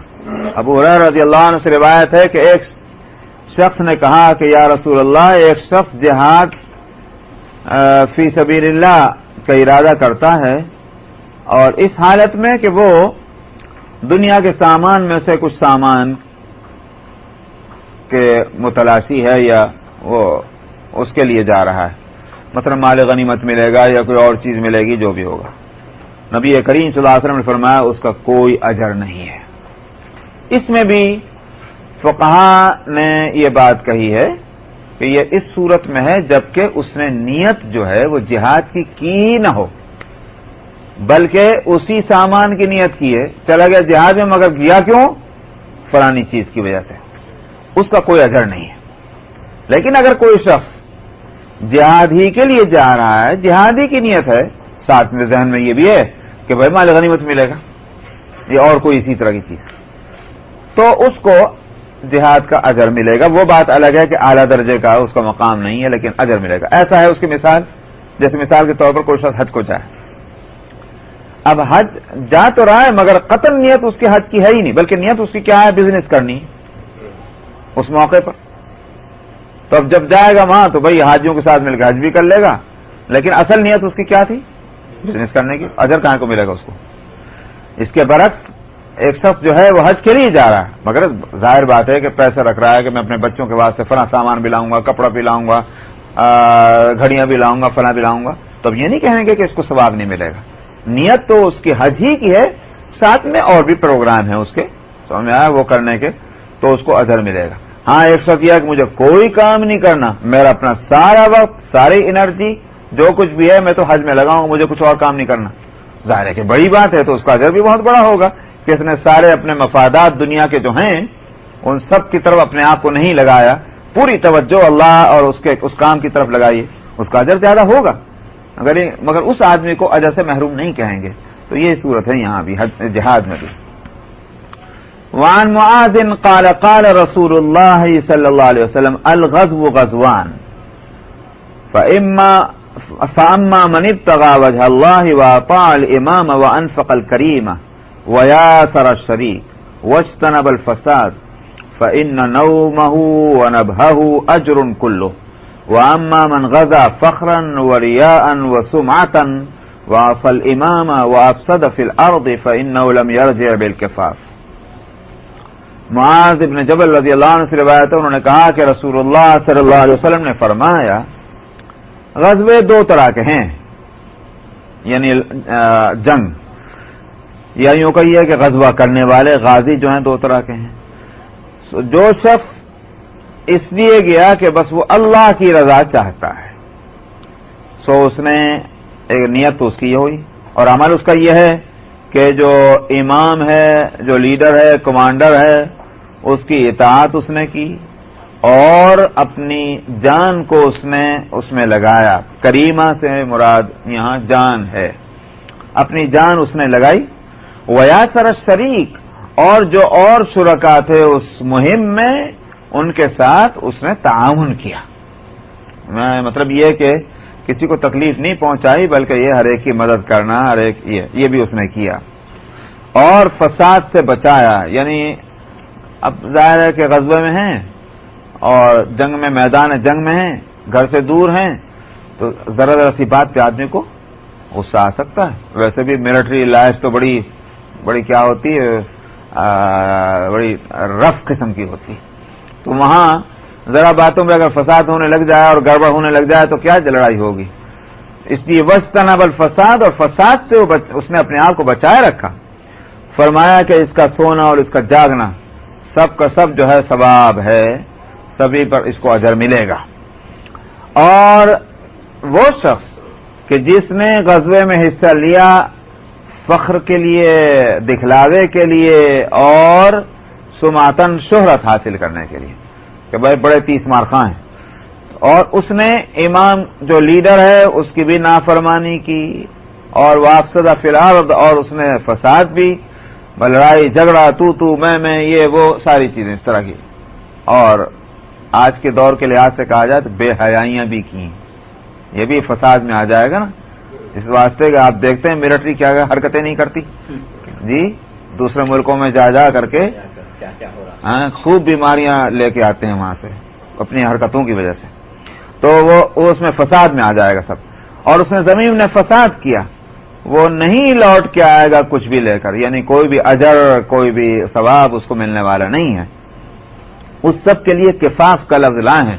کفاف کافی جس کو بولتے ہیں نا, یعنی وہ اس کا مطلب کیا ہوا, ذرا بھی اس کو کچھ ملنے والا نہیں ہے, جو اس کو تھوڑا سا بھی کفایت کر جائے ایسا کوئی بھی ثواب ملے گا نہیں. وہاں اس کا مطلب یہ ہوا کہ غزوے میں جانے میں نیت بھی صحیح ہونی چاہیے اور عمل بھی درست ہونا چاہیے, تب جا کر کے اس کو اجر ملے گا جس کے لیے وہ جا رہا ہے. وعن عبد الله بن عمرو انه قال يا رسول الله اخبرني عن الجهاد فقال يا عبد الله بن عمرو ان قاتلت صابرا محتسبا بعثك الله صابرا محتسبا وان قاتلت مرائيا مكاسرا بعثك الله مرائيا مكاسرا يا عبد الله بن عمرو على اي حال قاتلت او قتلت بعثك الله على تلك الحال. عبداللہ ابن عمرو ابن العاص رضی اللہ عنہما سے روایت ہے, انہوں نے کہا کہ یا رسول اللہ مجھے جہاد کے بارے میں بتلا دیجئے, یعنی مطلب یہ ہے کہ کیا صورت ہو کہ جہاد میں جاؤں اور مجھے اس کا پورا اجر ملے. آپ نے فرمایا اے عبداللہ ابن عمرو, اگر تو نے قتال کیا اس حالت میں کہ پورا صبر کرنے والا ہے, یعنی مصیبتوں پر, پریشانیوں پر دل برداشتہ نہیں ہوتا بلکہ ان کو برداشت کرتا ہے. محتسباً کے معنی یہ ہوں گے کہ تیرے اعمال اور نیت جو ہے وہ بخیر ہے, محتسب کے معنی یہ ہوں گے. باسک اللہ صابرن محتسبن، جو محتسبن کے لیے دوسرا لفظ جو سارے چیزوں کو کور کر لے، آپ کہیں گے مخلصن. سمجھ میں آیا؟ خلوص کے ساتھ، صبر اور خلوص دونوں چیزیں ہوں تو اللہ سبحانہ و تعالیٰ تمہیں قیامت کے دن اٹھائیں گے اس حالت میں کہ صابر بھی ہوگے تم اور محتسب بھی ہوگے. تو خلوص کا اجر ظاہر بات ہے کہ قیامت میں بہت، اور صبر کے لیے قرآن شریف میں فرمایا گیا انما یوفی الصابرون اجرهم بغیر حساب، صبر کرنے والوں کو بے حساب اجر ملے گا. تو اسی کیٹیگری میں تم کو اللہ سبحانہ و تعالیٰ قیامت میں اٹھائیں گے. اور اگر تم نے قتال کیا دکھلاوے کے لیے اور فخر جتلانے کے لیے مکاثرن، اللہ تم کو اسی حالت میں اٹھائیں گے مرائی اور مکاثر بنا کر، یعنی اللہ کے لیے کوئی کام کرنے والا نہیں ہوگا، بلکہ اس روز اعلان کیا جائے گا کہ اگر کسی مجاہد کو دیکھنا ہو کہ جس نے دکھلاوے کے لیے جہاد کیا اور فخر کے لیے جہاد کیا تو یہ آ رہا ہے. یہ ہے اللہ اس طرح اٹھائیں گے اس کو. اے عبداللہ ابن عامر، جس حالت میں تو قتال کرے گا یا تو قتل کیا جائے گا اسی حالت میں اللہ تجھ کو قیامت کے دن اٹھائیں گے. تو اس لیے نیت اور عمل بخیر ہونا چاہیے. وعن عقبہ ابن مالک عن النبی صلی اللہ علیہ وسلم قال اعجزتم اذا بعثت رجلا فلم يمضي لامری ان تجعلوا مکانی من يمضي لامری، رواہ ابو داود. چلیے، عقبہ ابن مالک نبی کریم صلی اللہ علیہ وسلم سے روایت کرتے ہیں کہ آپ نے فرمایا کیا تم اس بات سے عاجز ہو گئے یا ہو جاؤ گے کہ میں کسی شخص کو اپنی طرف سے مقرر کر کے بھیجوں کسی کام کے لیے اور وہ میرے حکم کی تعمیل نہ کرے. لم یمضی لامری، میرے کہے کے خلاف کرے. کہے کے خلاف کرنے کی دو صورتیں ہیں. ایک صورت تو یہ ہے کہ جہاں بھیجا تو وہاں گیا ہی نہیں، سمجھ رہے، بھیج رہے اس کو عراق، وہ جا ہی نہیں رہا. مثلا یمن بھیج رہا ہے، جا ہی نہیں رہا، کہیں اور جا کے گھر میں بیٹھ گیا یا کہیں اور چلا گیا. یہ بھی خلاف ہے. یا پھر گیا تو وہ لیکن جس کام کے لیے کہا، جس طرح کرنے کو کہا اس طرح وہ کام اس نے نہیں کیا، یہ بھی خلاف ہے. تو کیا تم اس بات سے عاجز ہو کہ پھر اس کی جگہ کسی ایسے شخص کو مقرر کر دو کہ جو میرے کام کو کر دے اسی طرح. اس سے معلوم ہوا ظاہر ہے کہ وہ ایک طرح کا امیر ہوگا جب اس کام کو کے لیے اس کو مقرر کیا جائے گا. اس سے فقہاء نے مسئلہ نکالا اس حدیث سے. فقہاء کہتے ہیں کہ کسی شخص کو حاکم اور امیر بنایا مسلمانوں نے، اب اگر وہ رعیت پر اور اپنے ملک کے باشندوں پر ظلم اور زیادتی کرتا ہے، حق تلفی کرتا ہے، تو اس صورت میں کیا اس کے ساتھ معاملہ کیا جائے. فقہاء نے اس حدیث کو سامنے رکھ کر یہ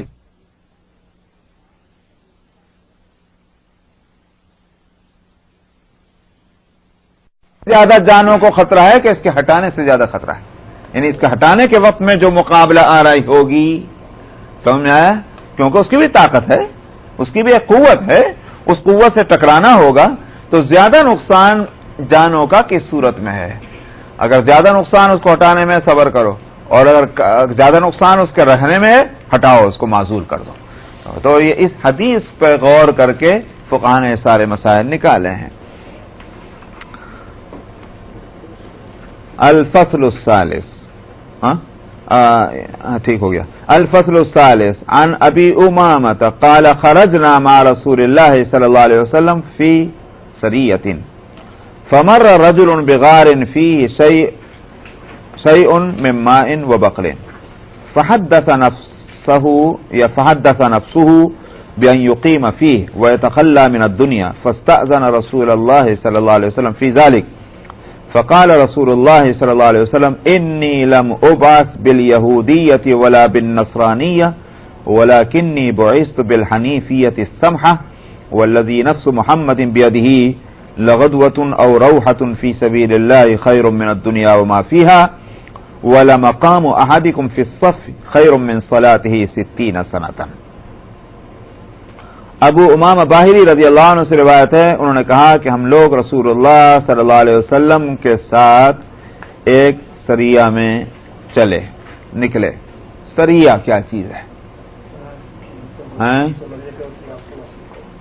جس میں نہ ہو، یہ بھی معنی لیے گئے. یہ معنی لیے جائیں تو پھر یہاں مسئلہ یہ ہوگا کہ آپ کے ساتھ جا رہے تو پھر اس کو سریہ کیوں کہا گیا؟ تو اس لیے اس کا جواب یہ دیا گیا کہ ہو سکتا ہے کہ آپ غزوے میں مہم میں شرکت کے لیے نہیں جا رہے ہوں بلکہ ان کو رخصت کرنے کے لیے تشریف لے جا رہے ہوں. تو حقیقتاً وہ سریہ تھا اور وہ غزوہ نہیں تھا. غزوہ اسی کو کہتے ہیں کہ جس میں نبی اگرچہ غزوہ عام بھی ہے. خیر بہرحال میں جو یہاں بحث کر رہے ہیں علماء میں اس کو بتا رہا ہوں کہ جس میں آپ تشریف لے جائیں اس کو تو غزوہ کہتے ہیں. یہاں غزوہ کہا جاتا اگر آپ اس مہم میں شرکت فرما رہے ہیں. تو سریہ اس لیے کہا گیا کہ ہو سکتا ہے کہ آپ صرف ان کو رخصت کرنے کے لیے چل رہے ہوں آگے تک، جیسا آپ کی سنت بھی تھی، آپ کا طریقہ تھا. دوسرے لغوی معنی سریہ کے ایسی ایک پلاٹون کہیں کہ جس کی کم سے کم تعداد 9 ہو افراد کی اور میکسیمم تعداد 400. ایسی جماعت جو جہاد کے لیے جا رہی ہو اس کو سریہ کہتے ہیں. اور جو اس سے مثال کے طور پر اس سے بھی کم ہو تو اس کے لیے لفظ آتا ہے، کیا نام ہے، طلیعہ. جس میں 9 سے کم کی تعداد ہے اس کو طلیعہ کہتے ہیں. توئے سے اور عین اور گولتا طلیعہ. تو یہ عربوں میں نام ہے. میرا کہنا یہ ہے کہ اصل میں یہاں نبی کریم صلی اللہ علیہ وسلم کی شرکت مانے تب بھی لفظ سریہ کو اصل معنی میں لینے میں کوئی حرج نہیں، کیونکہ لغوی معنی کے لحاظ سے اگر ہم سامنے رکھیں تو وہ ہوگا کہ اس میں 400 سے کم لوگ ہوں گے. دوسری بات یہ ہے کہ جیسے غزوے کا لفظ عام طور پر بعض دفعہ استعمال ہو جاتا ہے، نبی کریم صلی اللہ علیہ وسلم نہیں تشریف لے گئے لیکن حدیث میں وہ لفظ پھر بھی غزوے کے طور آ رہا ہے. تو یہ اصل میں لغوی معنی میں اس کو استعمال ادھر سے ادھر ہو جاتا ہے. یہ تو اصطلاح ہے اہل سیر کی، سیرت لکھنے والوں کی، کہ انہوں نے کہہ دیا غزوہ ہم اس کو کہیں گے جس میں رسول اللہ صلی اللہ علیہ وسلم کی شرکت ہوئی، سریہ ہم اس کو کہیں گے جس میں آپ کی شرکت نہیں ہوئی، صحابہ کی ایک جماعت کی. یہ تو سیرت نگاروں نے ایک اصطلاح بنا لی. لغوی لحاظ سے تو یہ ایسا کوئی فرق ہے نہیں. اس واسطے محدثین یا صحابہ اپنے اسی لغوی معنی میں استعمال کر رہے ہیں. تو لہذا اس بحث کی ضرورت نہیں کہ آپ نے شرکت کی یا آپ محض رخصت کرنے کے لیے آپ تشریف لے جا رہے تھے. بہرحال تو آپ کے ساتھ چلے. ایک شخص کا گزر ایک ایسے غار سے ہوا ہم میں سے ایک آدمی کا کہ جس غار میں پانی بھی ہے اور کچھ سبزی ہریالی بھی ہے. جگہ آپ کو معلوم ہے کہ بھئی عرب میں تو یہ دونوں چیزیں بڑی قیمتی ہیں. سمجھا، ہریالی بھی ہو اور پانی بھی ہو تو بہت قیمتی جگہ وہ ہے.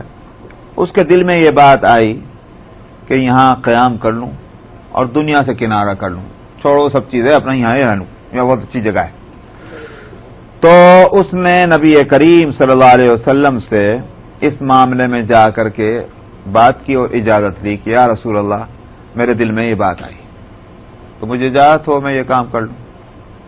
آپ نے فرمایا قسم میں جو ہوں میں یہودیت اور نصرانیت لے کر تھوڑی آیا ہوں دنیا میں.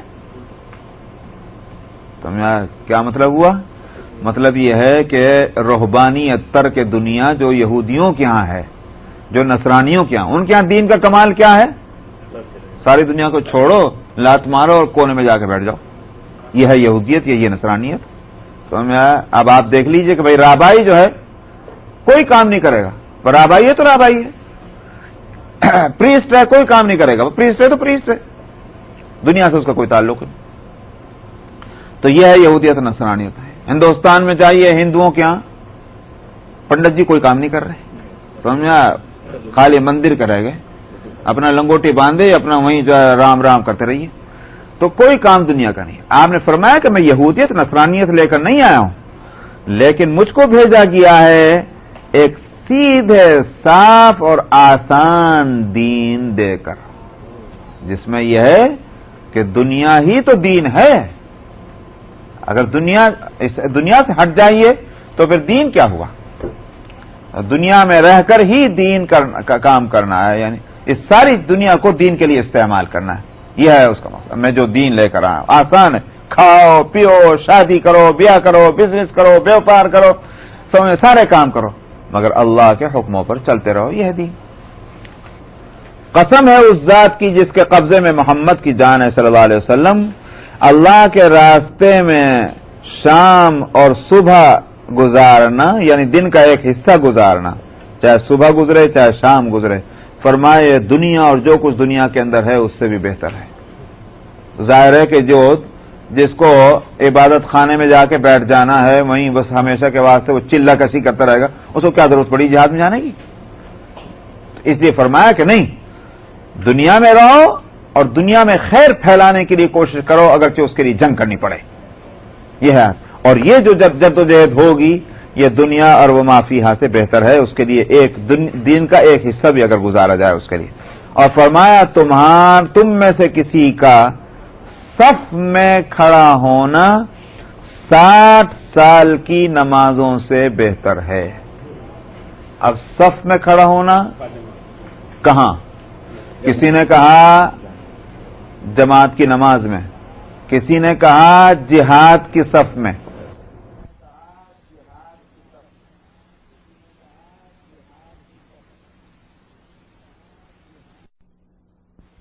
حضرت علی کو اور ان کے توسط سے ائمہ اہل بیت کو کچھ ایسے علوم دیے تھے کہ جو صرف انہی کے لیے ہیں اور اوروں کے لیے نہیں۔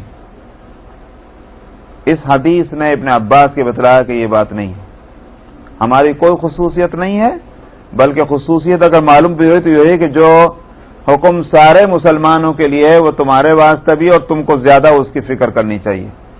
یہ حکم ملا ہے اہل بیت کے واسطے، تو یہ بات سمجھ میں آتی۔ اسی حضرت علی رضی اللہ عنہ کی بھی ایک حدیث موجود ہے، اور طرفہ تماشا یہ ہے کہ وہ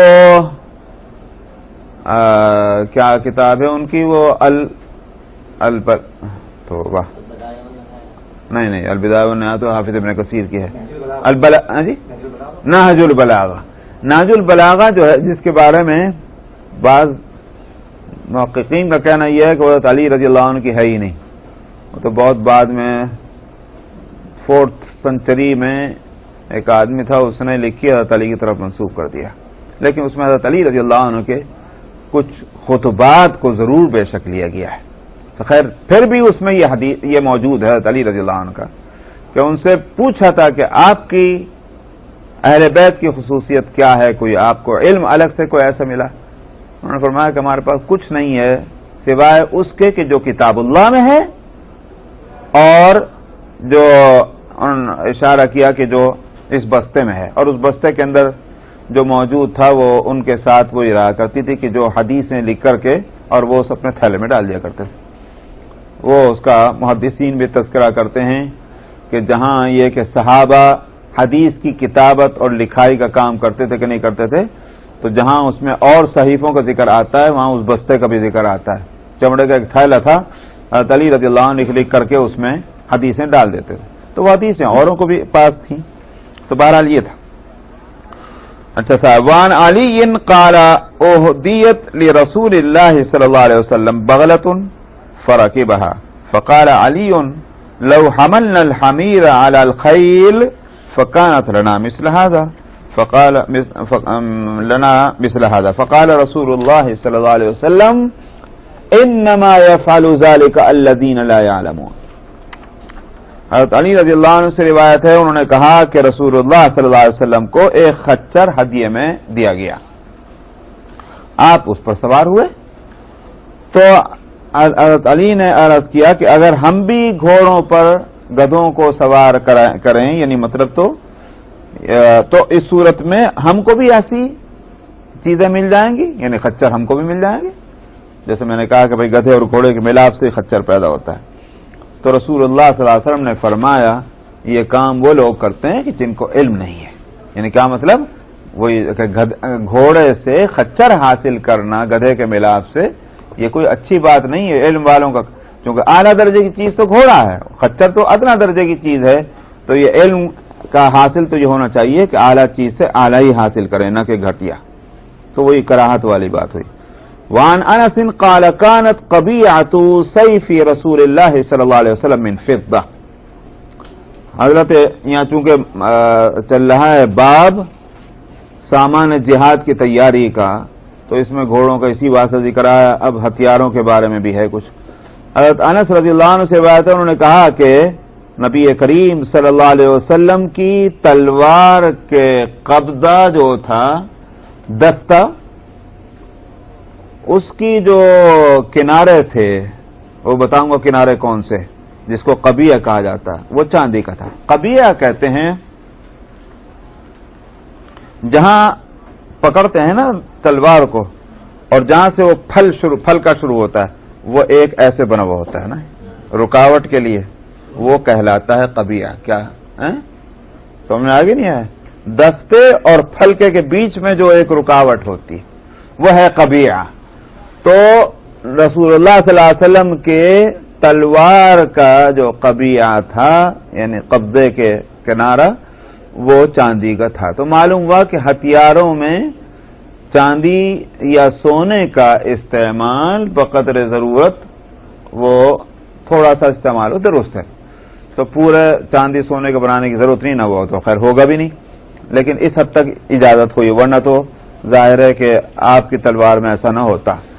وعن ہود ابن عبداللہ ابن سعد عن جدہ مزیدہ قال دخل رسول اللہ صلی اللہ علیہ وسلم یوم الفتح وعلى سیفہ ذہب وفضۃ. حضرت اور ہود ابن عبداللہ ابن سعد اپنے دادا مزیدہ سے روایت کرتے ہیں کہ رسول اللہ صلی اللہ علیہ وسلم فتح مکہ والے دن مکہ میں جو داخل ہوئے، اس حالت میں کہ آپ کی تلوار پر سونے اور چاندی کا کام ہوا تھا. تو وہی تھی صورت. ظاہر ہے کہ جو پھل کا ہے وہ تو نہیں ہو سکتا، نہ سونے کا نہ چاندی کا، کاٹتے تو لوہے کا ہوگا. اس کے معنی یہ ہو گیا کہ اس کے کنارے کے اوپر یا دستے کے اوپر کہیں مینا کاری ہوئی تھی سونے کی چاندی کی، اس حد تک اس کی اجازت ہے. یہ اس بات سے لا رہے ہیں حدیثیں کہ چونکہ سونے اور چاندی کا استعمال مردوں کے لیے منع کیا گیا تھا، لیکن ہتھیاروں میں اس حد تک اس کے استعمال کی اجازت ہے. چاندی کا بھی اب آپ آتے نہیں حدیث کے درس میں تو کیا کریں، وہ تو گزر چکا. اس وقت میں تقریر کی تھی بھائی کہ چاندی وغیرہ کی بھی چاندی کی صرف انگوٹھی میں استعمال یا بٹنوں میں. وعن السائب بن يزيد ان النبي صلى الله عليه وسلم كان عليه يوم احد درعان قد ظاهر بينهما. سائب بن یزید سے روایت ہے کہ رسول اللہ صلی اللہ علیہ وسلم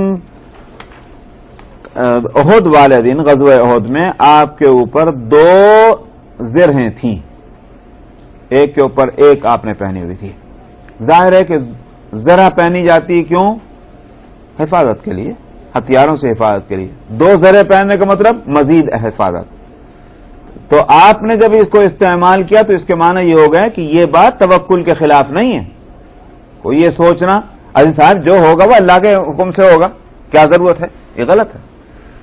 تو اس لیے خطروں کے موقع پر احتیاطی جو بھی تدبیر ممکن ہو سکتی ہے، جو بھی سامان احتیاط کے لیے درکار ہو، اس کا استعمال کرنا یہ توکل کے خلاف نہیں. اور جس کو میں پہلے بتا چکا ہوں کہ توکل جو ہے اس کا مطالبہ بندوں سے تو ہے، جانوروں سے تھوڑی ہوگا.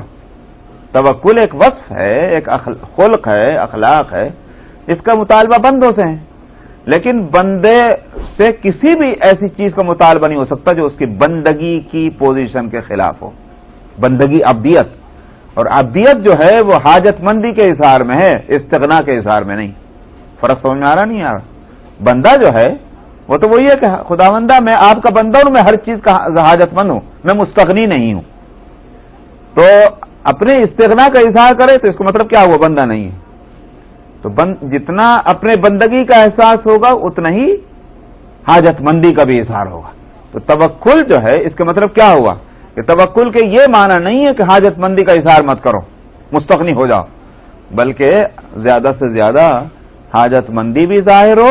توکل اسباب کو، جو ضروری اسباب ہیں ان کو استعمال کر کے اور پھر دل کو اللہ کی طرف لگا دینا. جو ہوگا وہ ان کے حکم سے ہوگا، جتنا میں کر سکتا تھا اتنا میں نے کر لیا.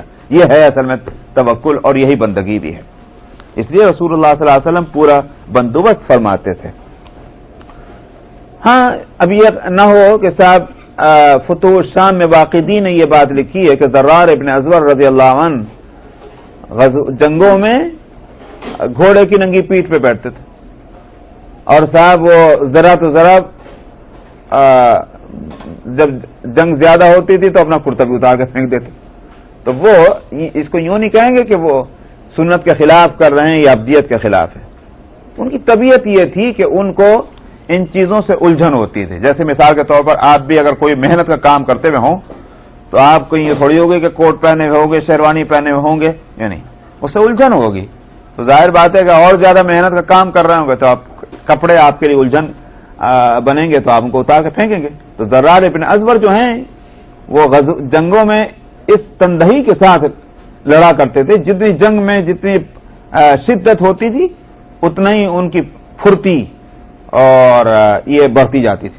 تو اسی لیے واقعی کہتے ہیں کہ یرموک اور اجنادین کی جنگوں میں جو دو بڑی جنگیں ہوئی ہیں شام کے علاقے میں لاکھوں کا مقابلہ تھا، تو وہ تو ان کی حالت تک ضرار ابن ازور گھوڑے کی ننگی پیٹھ پہ اور جدھر کو ان کا رخ ہو جاتا تھا ادھر گرتے پڑتے ہی نظر آتے تھے.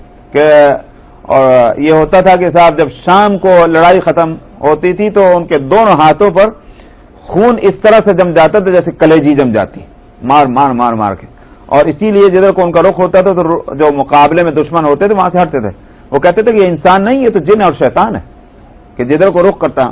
تو اب ظاہر ہے کہ اس کے معنی یہ ہوگا کہ ان کی طبیعت تھی، ان کو کپڑوں سے بھی الجھن ہوتی تھی. زیرہ تو کہاں پہنیں گے، تو وہ تو یہ تھا کہ اب چونکہ اس الجھن کے ساتھ اور بوجھ کے ساتھ وہ کام نہیں کر سکتے، طبیعت ہے وہ، اس لیے اس کو یہ نہیں کہیں گے کہ وہ سنت کے خلاف ہے یا توکل کے خلاف ہے. وعن ابن عباس قال كانت رأية نبی اللہ صلی اللہ علیہ وسلم سوداء ولباؤه ابیض. ابن عباس رضی اللہ عنہما سے روایت ہے کہ رسول اللہ صلی اللہ علیہ وسلم کا فلیگ، مشکل تو یہ ہے کہ انگلش میں فلیگ اور اردو میں جھنڈا، تو اب ذرا سا یہ میں ضرور فرق کر سکتا ہوں جھنڈا اور جھنڈی کا، مگر جھنڈی بھی وہ خوبصورتی والی نہیں کہ جو شادی بیاہوں میں لگا دیتے ہیں، مطلب یہ چھوٹا جھنڈا. تو رایا کہتے ہیں بڑے جھنڈے کو، اور جو مین جو سب سے بڑا ہوگا وہ تو ہے رایا. تو رسول اللہ صلی اللہ علیہ وسلم کا بڑا جھنڈا جو تھا وہ تو تھا کالے رنگ کا، اور چھوٹا جھنڈا جو کمانڈرز کو دیا ہوا ہوگا وہ سفید رنگ کا تھا.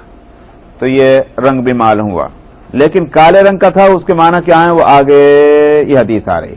وعن موسیٰ ابن عبیدہ مولا محمد ابن القاسم قال بعثني محمد ابن القاسم الى البراء ابن عازب يسأله عن رأية رسول الله صلی اللہ علیہ وسلم فقال كانت سوداء مربعة من نمرة.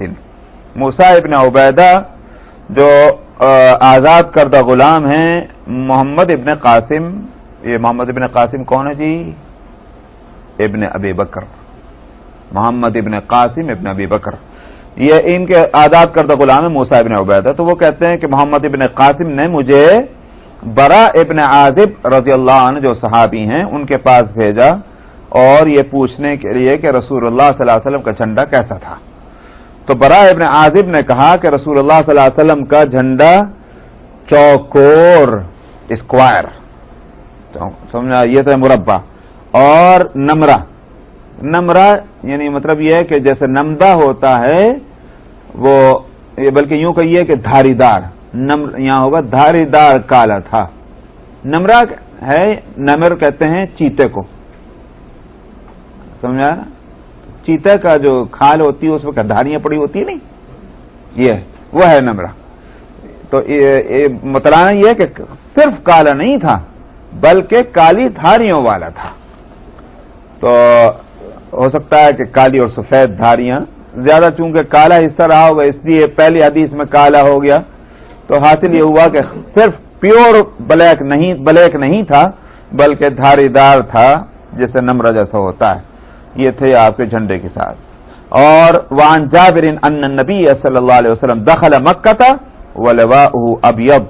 اور جابر رضی اللہ عنہ سے روایت ہے کہ رسول اللہ صلی اللہ علیہ وسلم مکے میں داخل ہوئے اس حالت میں کہ آپ کے جو سفید جھنڈا ساتھ تھا وہ نہیں، جو چھوٹا جھنڈا آپ کے ساتھ تھا وہ سفید رنگ کا تھا، جیسا کہ اوپر کی ابن عباس کی حدیث میں بھی آیا کہ چھوٹا جھنڈا سفید اور بڑا جھنڈا کالا. بس 112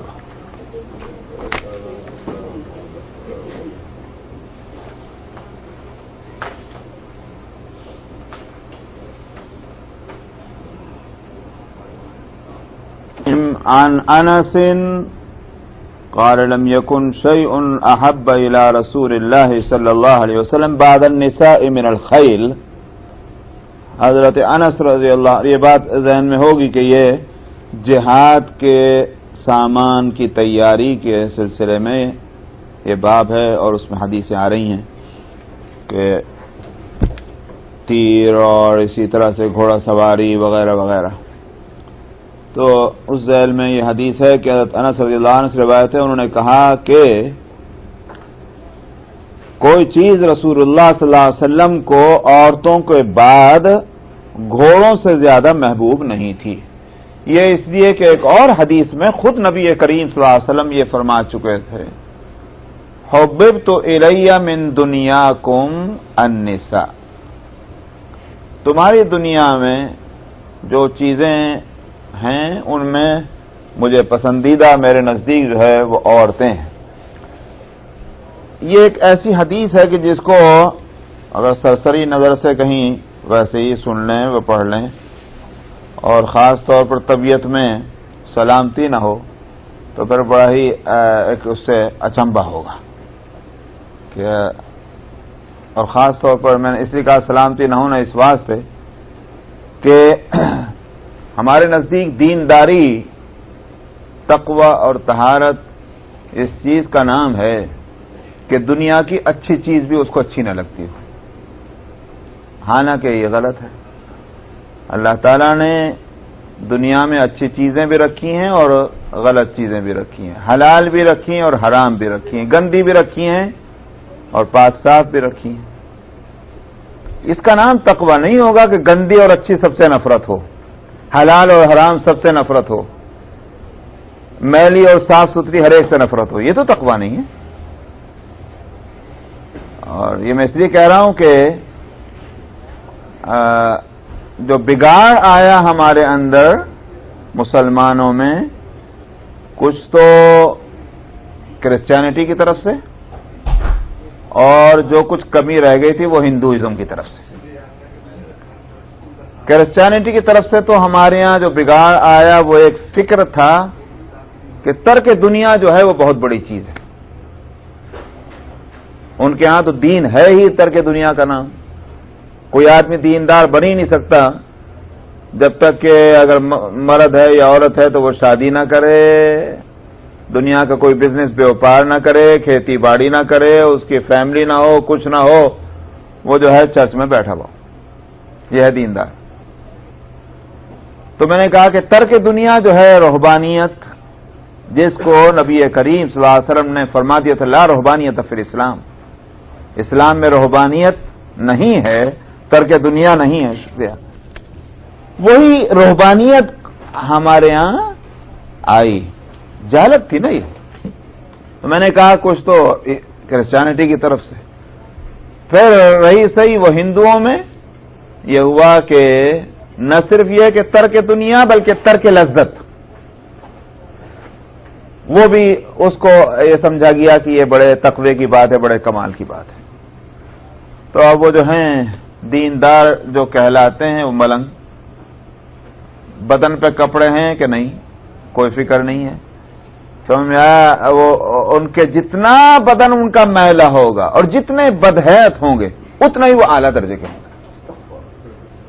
یہ ہے وہ ہندو فلاسفی. آپ جا کے دیکھ لیجئے کہ مندروں میں کیا حالت ہے. وہ اثر پڑا ہم پہ. تو ہمارے یہاں بھی کیا ہوا، اللہ والا وہی ہے جو میلا بھی ہو، کچیلا بھی ہو، پھٹی بھی حالت ہو، خستہ حالت ہو، نہ کھانے کی تمیز ہو، نہ پینے کی تمیز ہو، ساری بدتمیزیاں اس کے اندر اکٹھے ہوں، وہ اعلیٰ درجے کا متقی. اور جو کام سلیقے سے کر رہا ہو، ہم سمجھتے ہیں کہ اس کا کیا تعلق دین سے، اس کا کیا تعلق تقوی سے، اس کا کیا تعلق فکر آخرت سے، خوف خدا سے. یہ ہے وہ سوچ. ایسی سوچ والے جب اس طرح کی حدیث سنیں گے تو ظاہر بات ہے کہ دو ہی صورتیں ہیں، یا تو نبی غلط اور یا پھر حدیث غلط. ٹھیک ہے نہیں بات؟ تو میں اس لیے بتا دوں کہ نہ نبی غلط نہ حدیث غلط، دونوں ہی صحیح ہیں. لیکن ہماری جو سوچ میں بگاڑ آیا اصل میں تو غلطی اس میں ہے. اللہ سبحانہ، اس کو یوں سمجھیے، میں ذرا تھوڑی سی دوسرے انداز میں تفصیل سے اس لیے بتا رہا ہوں کہ ہمارے ذہنوں کا بگاڑ جو ہے وہ دور ہونا چاہیے. یہ حدیث بھی جبھی سمجھ میں آئے گی. اللہ سبحانہ و تعالی نے ہمارے اندر جو صلاحیتیں رکھی ہیں ان صلاحیتوں میں کوئی حکمت ہے کہ نہیں ہے؟ مثال کے طور پر آنکھیں دی ہیں دیکھنے کے واسطے ہی تو دی ہیں نا، یہ صلاحیت دیکھنے کی ہے. کان دیے ہیں سننے کی صلاحیت دے کر، دل دیا ہے سوچنے اور سمجھنے کی صلاحیت دے کر، وغیرہ وغیرہ. ہاتھ اور پاؤں یہ ساری صلاحیتیں. زبان دی ہے چکھنے کی صلاحیت دے کر. یہ تو یہ کہیے کہ یہ سب باطل ہے، اور اگر اس کے اندر حکمتیں ہیں تو پھر ان ساری صلاحیتوں کو صحیح سمجھنا ہوگا اور ان صلاحیتوں کا صحیح استعمال صحیح ہوگا. دیکھیے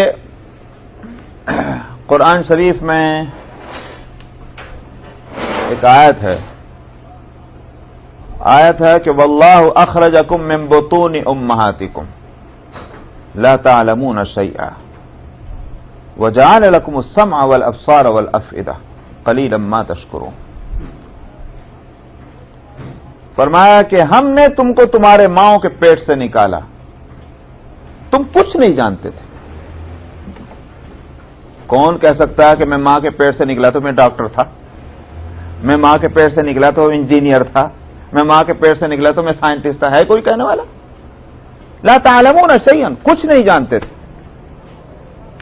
وجعل لکم السمع والابصار والافئدہ، ہاں علم تو نہیں تھا مگر سورس آف نالج یا ذرائع علم کے وہ ہم نے تم کو دیے تھے. اور وہ کیا ہے؟ آنکھ ہے، کان ہے اور دل ہے. آدمی سنتا ہے علم حاصل کرتا ہے، دیکھتا ہے علم حاصل کرتا ہے، اور یہ ہاتھ اور کان سے جو علم حاصل ہوا اس کو اینالائز کر کے اور اس کو پریزرو کرنا یہ کام دل کا ہے. دماغ اس کا وزیر ہے، خزانہ ہے. یہ فرمایا کہ ہم نے یہ ذریعے ضرور دے.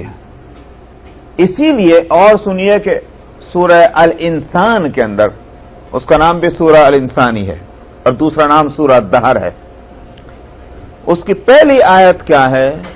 بسم اللہ الرحمن الرحیم هل اتى على الانسان حين من الدهر لم يكن شيئا مذكورا. کیا انسان پر کوئی وقت ایسا آیا کہ نہیں آیا کہ جب وہ کوئی قابل ذکر چیز تھی نہیں؟ کون جانتا تھا ہمارے آنے سے پہلے کوئی عبداللہ سلیم ہوگا؟ آپ کے آنے سے پہلے کون سمجھا؟ کس کو معلوم تھا کہ ایک صاحب آنے والے ہیں دنیا میں، ان کا نام ایسا ہوگا اور ایسا ہوگا؟ لم يكن شيئا مذكورا. پھر آگے فرمایا انا خلقنا الانسان من نطفۃ امشاج نبتلیہ فجعلناہ سمیعا بصیرا. ہم نے انسان کو نطفے سے پیدا کیا تاکہ ہم اس کو آزمائیں دنیا میں کہ ہم جو صلاحیتیں دے کر بھیج رہے ہیں ان صلاحیتوں کا استعمال کیسے کرتا ہے. فرماتے فجعلناہ سمیعا بصیرا، ہم نے اس کو سمیع اور بصیر بنا دیا. سمیع سننے والا، بصیر دیکھنے والا، یہی دو ذریعے علم کے ہیں. تو اللہ نے یہ ذرائع دیے، تو یہ اللہ کی بڑی نعمت ہے. اب آگے وہ جو میں نے پہلے آیت پڑھی تھی کہ ہم نے تم کو ماں کے پیٹ سے نکالا، کچھ نہیں جانتے تھے اور ہم نے تم کو یہ چیزیں دی. اس کے بعد فرمایا قلیلا ما تشکرون، تم میں تھوڑے ہی ہیں جو شکر گزاری کرتے ہیں. شکر گزاری کے معنی کیا ہے؟ شکر گزاری کے معنی صرف یہ نہیں ہے اے اللہ تیرا شکر ہے اور باقی جو مرضی کرتے رہیے، یہ تو شکر گزاری نہیں ہے. سمجھ میں آیا؟ شکر گزاری یہ ہے کہ جو نعمت اللہ نے دی ہے جس پر شکریہ ادا کرنا ہے، اور ہر نعمت پر شکریہ ہونا چاہیے، اس نعمت کا اس طرح استعمال ہو کہ جس سے کہ وہ راضی ہوں. یہ آنکھ جس کام کے لیے اللہ نے دی تھی اس کام میں اس آنکھ کا استعمال ہی اصل شکریہ ہے. زبان تو تائید کرنے والی ہے. ہم جب کہتے ہیں کہ اے اللہ آپ نے ہم کو کھانے کو دیا، آپ کا شکریہ، تو زبان تائید کر رہی ہے. تو شکریہ تو ہمارے عمل سے ہونا چاہیے. کیا ہوگا عمل؟ اسی واسطے حدیث میں فرمایا کہ جو شخص کھانا کھاتے ہوئے یہ نیت کر لے کہ میں کھانا کھا رہا ہوں تاکہ بدن میں طاقت آئے، انرجی پیدا ہو، اور میں پھر اللہ کی عبادت اور اللہ کی اطاعت میں اپنے جسم کو لگاؤں. یہ سارا کھانا اس کا عبادت ہے. یہ ہے شکر گزاری. حلال کھا رہا ہے، حرام سے بچ رہا ہے، اور نیت یہ ہے کہ اس لیے کھانا ہے کہ اس میں انرجی آئے گی بدن میں اور میں اللہ کی اطاعت کر سکوں گا. تو یہ ہے شکر گزاری. کان کی شکر گزاری کیا ہے؟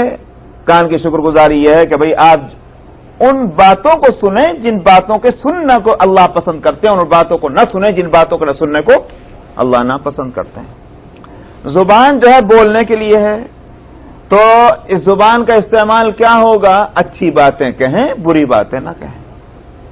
سمجھ میں نہیں؟ اسی واسطے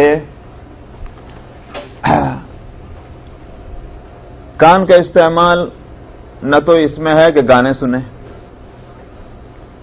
قرآن شریف سننے کو کہا جائے تو وقت ہی نہیں، فرصت ہی نہیں، اور گانا لگا دیجیے تو سارا کام چھوڑ کے بیٹھ جائیں گے. یہ کان کا صحیح استعمال ہے؟ نہیں ہے. زبان کا استعمال گالم گلوچ، غیبت، چغلیاں، جھوٹ، سمجھا، یہ سب کچھ. لیکن یہ کہ کوئی سچی بات ہو، ہمدردی کی بات ہو، بہی خواہی کی ہو، اللہ کا ذکر ہو، اللہ کی یاد ہو، تلاوت قرآن ہو، اس کے لیے کہاں سے زبان فارغ ہے ہی نہیں.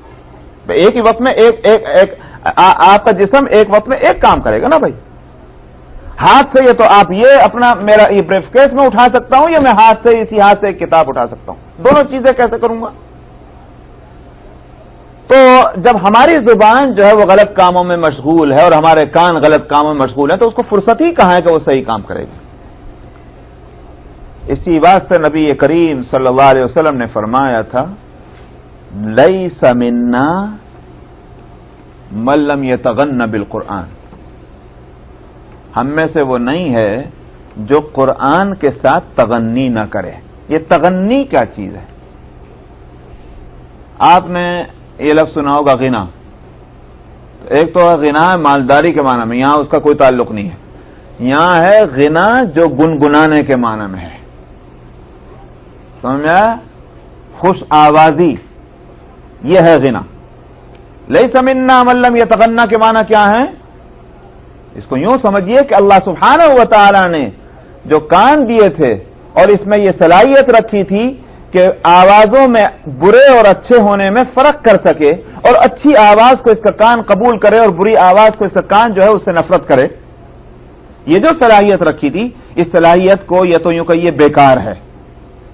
تو اللہ کے اوپر اس کا الزام آتا ہے، بیکار چیز کیوں پیدا کی؟ اور اگر اس کے اندر حکمت ہے تو پھر اس حکمت کا یہ ہوگا تقاضا کہ اس کان کی صلاحیت کا استعمال صحیح جگہ تو ہونا چاہیے. یعنی خوبصورت آواز سنے تو صحیح، مگر کون سی آواز؟ قرآن شریف کی آواز. یہ ہے لیس منا من لم یتغنى. اب خوبصورت آواز سننے کی صلاحیت تو ہے، مگر اس صلاحیت کا استعمال کہاں ہو رہا؟ گانے سننے میں ہو رہا ہے، میوزک سننے میں ہو رہا ہے. غلط استعمال ہوا. اس ذوق کو کہاں استعمال ہونا چاہیے تھا؟ قرآن کو خوبصورت آواز میں سننے میں. اسی طرح زبان کا بھی استعمال ہوگا، اسی طرح آنکھ کا استعمال ہوگا. یہ ذرا سمجھ میں آگے نہیں؟ اللہ سبحانہ و تعالیٰ کی تخلیق کی جو حکمتیں ہیں، تو اس میں یہ ہے کہ ان کا استعمال صحیح ہونا چاہیے. اب آئیے اس اصل مسئلے کی طرف. اللہ سبحانہ و تعالیٰ نے انسان بنائے، اور انسانوں میں کچھ مرد بنائے اور عورتیں بنائیں، اور ان میں ایک صلاحیت رکھی. تو وہ صلاحیت کے اندر حکمتیں ہیں. اگر مرد کے اندر رغبت عورت کی نہ ہوتی اور عورت کے اندر رغبت مرد کی نہ ہوتی، یہ دنیا کا نظام نہیں چل سکتا تھا، بالکل نہ چلتا. کہیں کو بوجھ اٹھاتا ہے ایک مرد ایک عورت کا، اور کہیں کو خدمت کرتی ہے ایک عورت ایک مرد کی، کہ وہ رات اور دن جو ہے وہ اپنے آرام کو قربان کرنے کو تیار ہے صرف اس لیے کہ میرا شوہر مجھ سے راضی ہو. کیوں؟ آخر یہ مرد جو ہے دن بھر محنت کرے اور کما کے لائے، اگر خالی اپنے پیٹ میں ڈالنا ہوتا کچھ بھی کھا لیتا اور گزر کر لیتا. لیکن یہ جو محنتیں کر رہا ہے، کیوں کر رہا ہے؟ یہ اللہ سبحانہ و تعالیٰ نے ایک کے دل میں دوسرے کی رغبت رکھی ہے. نظام اس طرح چل رہا ہے. اس سے فیملی بن رہی ہے، اس سے خاندان بن رہا ہے، اس سے برادریاں بن رہی ہیں، اس سے شہر آباد ہو رہے ہیں. یہ ہے وہ سلسلہ. سمجھ میں آیا؟ یہ اس بھی حکمتیں اللہ نے رکھی. اب اس کا معنی یہ ہو گیا کہ وہ یہ کمال نہیں ہے کہ ایک مرد کو عورت کی رغبت ہی نہیں. یہ تو عیب ہوا. یہ ایک عورت کو مرد کی رغبت ہی نہیں، یہ عیب ہوا. ہاں عیب تو یہ ہے، جس طرح یہ عیب ہے کہ رغبت نہ ہو، اسی طرح یہ بھی عیب ہے کہ اس کا استعمال غلط ہو. سمجھ میں آیا؟ اسی لیے فواحش کو، زنا کو اور ان ساری چیزوں کو حرام، یہ غلط استعمال ہے اس خواہش کا، اس رغبت کا.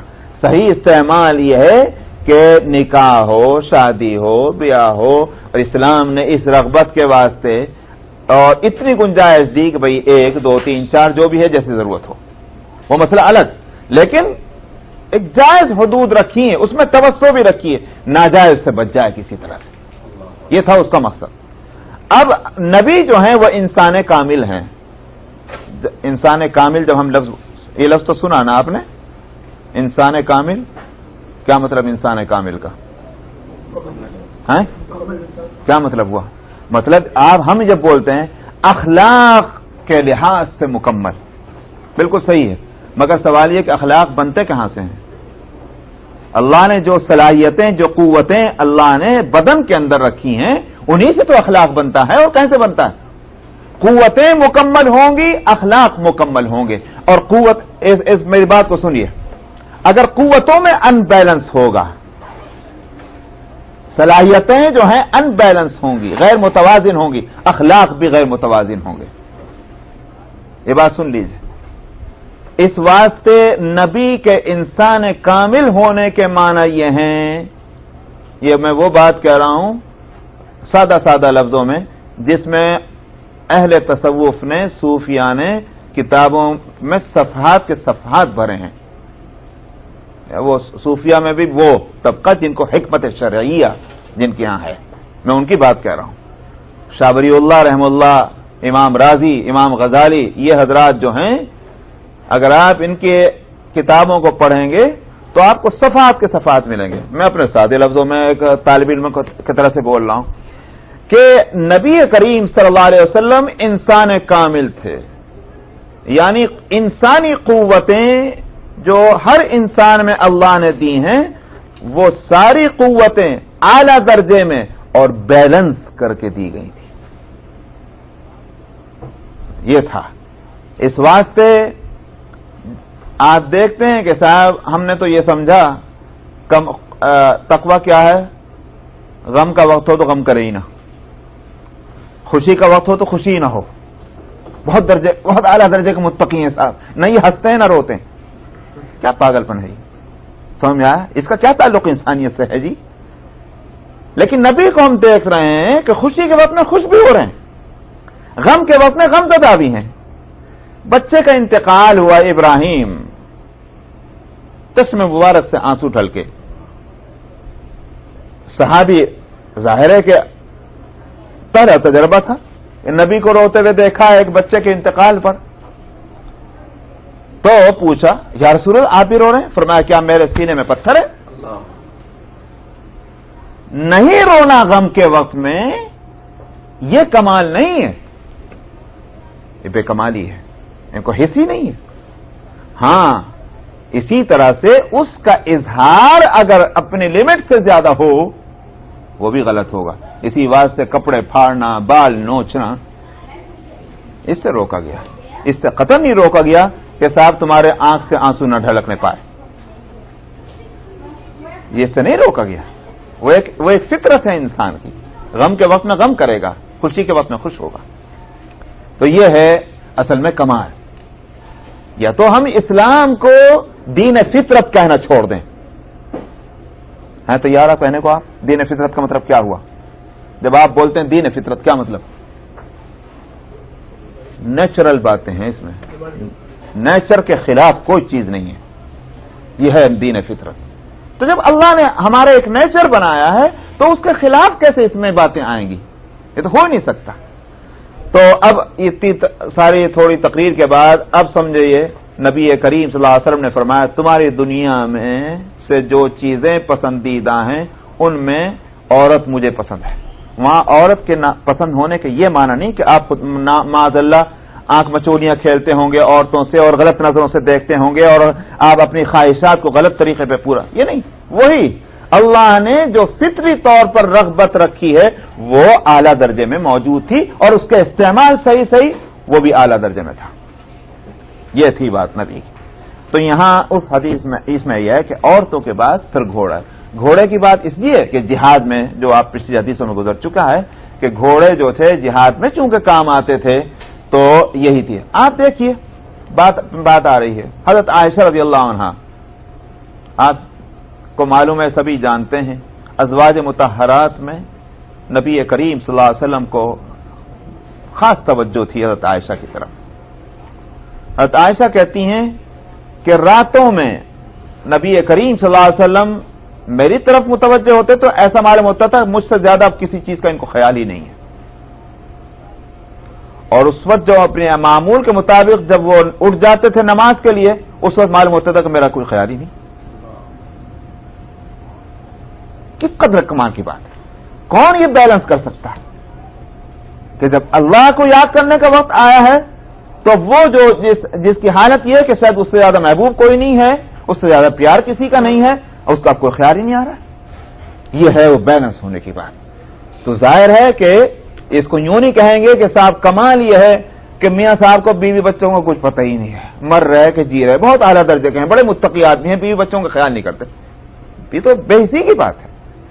نبی کریم صلی اللہ علیہ وسلم کی جو سنت ہمارے سامنے ہے وہ یہ ہے کہ گھر والوں کا پورا خیال، ان کے کاموں میں حصہ لینا، ان کے دکھ درد میں شریک ہونا، ان کے احساسات اور فیلنگز جو ہیں ان کو دیکھنا، اور ساتھ میں جو دین کے تقاضے ہیں اور اپنے منصب کے جو تقاضے ہیں اس سے غافل نہ ہونا. یہ ہے کمال اصل.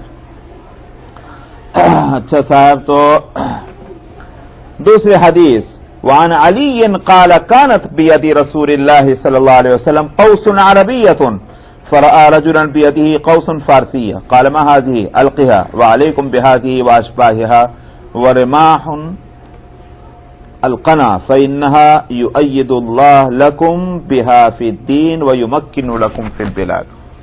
حضرت علی رضی اللہ عنہ سے روایت ہے، انہوں نے کہا کہ رسول اللہ صلی اللہ علیہ وسلم کے دستے مبارک میں عربی کمان تھی. آپ نے ایک شخص کو دیکھا جس کے ہاتھ میں فارسی کمان ہے، تو آپ نے فرمایا یہ کیا ہے، ڈالو اس کو. ایسا معلوم ہوتا ہے کہ عربی گھوڑوں کی طرح عربی کمانیں بھی بہت اعلیٰ درجے کی ہوتی ہوں گی. سمجھ میں آیا؟ تو اب عربی گھوڑوں کی نسل جیسی کیسی بھی وہ آج تک بھی چلی آ رہی، اور یہ بات مسلم ہے کہ دنیا میں گھوڑوں میں نمبر 1 جو ہیں وہ عربی گھوڑے ہیں. ہو سکتا ہے کہ وہ تیر کمانوں کے اندر بھی یہی بات ہو کہ کمانیں عربی بہت اچھی ہوتی ہوں گی. تو آپ نے فرمایا یہ کیا ہے، ڈال دو اس کو. تم لوگوں کو ایسی کمانیں رکھنی چاہیے، بہذی ایسی، یہ آپ نے فرمایا. اور اسی طرح سے بڑے فرمایا کہ تیر بھی ایسے ہونے چاہیے. رماح تو کہتے ہیں تیر کو اور نیزے کو بھی، اور اسی طرح سے جو ہے یہ جو کیا ہوا قوس کہتے ہیں وہ کمان کو. ایسی کمانیں ایسے تیر ہونے چاہیے تمہارے پاس. کیوں؟ فرمایا کہ انہی کے ذریعے سے اللہ تمہاری تائید کرے گا دین میں. یہ تائید کرتا ہے، دونوں معنی نکلیں گے دین میں، یعنی دین کے پھیلانے میں، دین کو طاقتور بنانے میں، دین کو محفوظ کرنے میں، اور تم کو یوں کہ یہ طاقتور بنائے گا تم شہروں کے اندر. یہ ایسے تیر کمان ہونے چاہیے. اس سے معلوم کیا ہوا کہ جو ہتھیار بہترین ہوں کہ دشمن کے مقابلے میں وہ زیادہ اچھے ثابت ہوں تجربے سے، ان ہتھیاروں کا اور ایکوپمنٹ کا رکھنا اور ان کی فکر کرنا، یہ دین کے نقطۂ نظر سے یہ بہت اچھا ہوگا. بس جی 2 ہی حدیثوں پہ آج کر لیجیے گزر، اس لیے کہ 12:15 ہو گیا.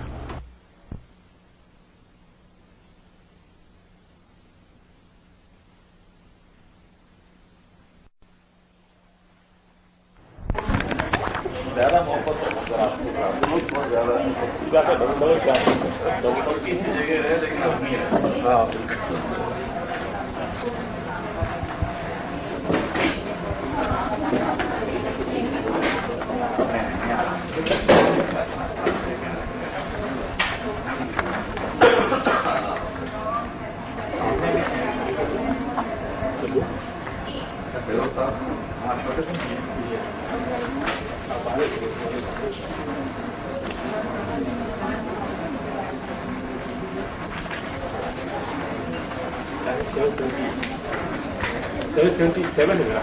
جی 777. ہاں 78 ہے. ختم ہو گیا کیا وہ پہلے؟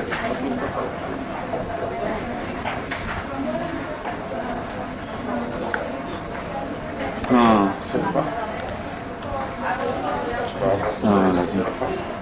اوکے. سو صفحہ نمبر 777 777 پیج اور حدیث نمبر 3429 3429.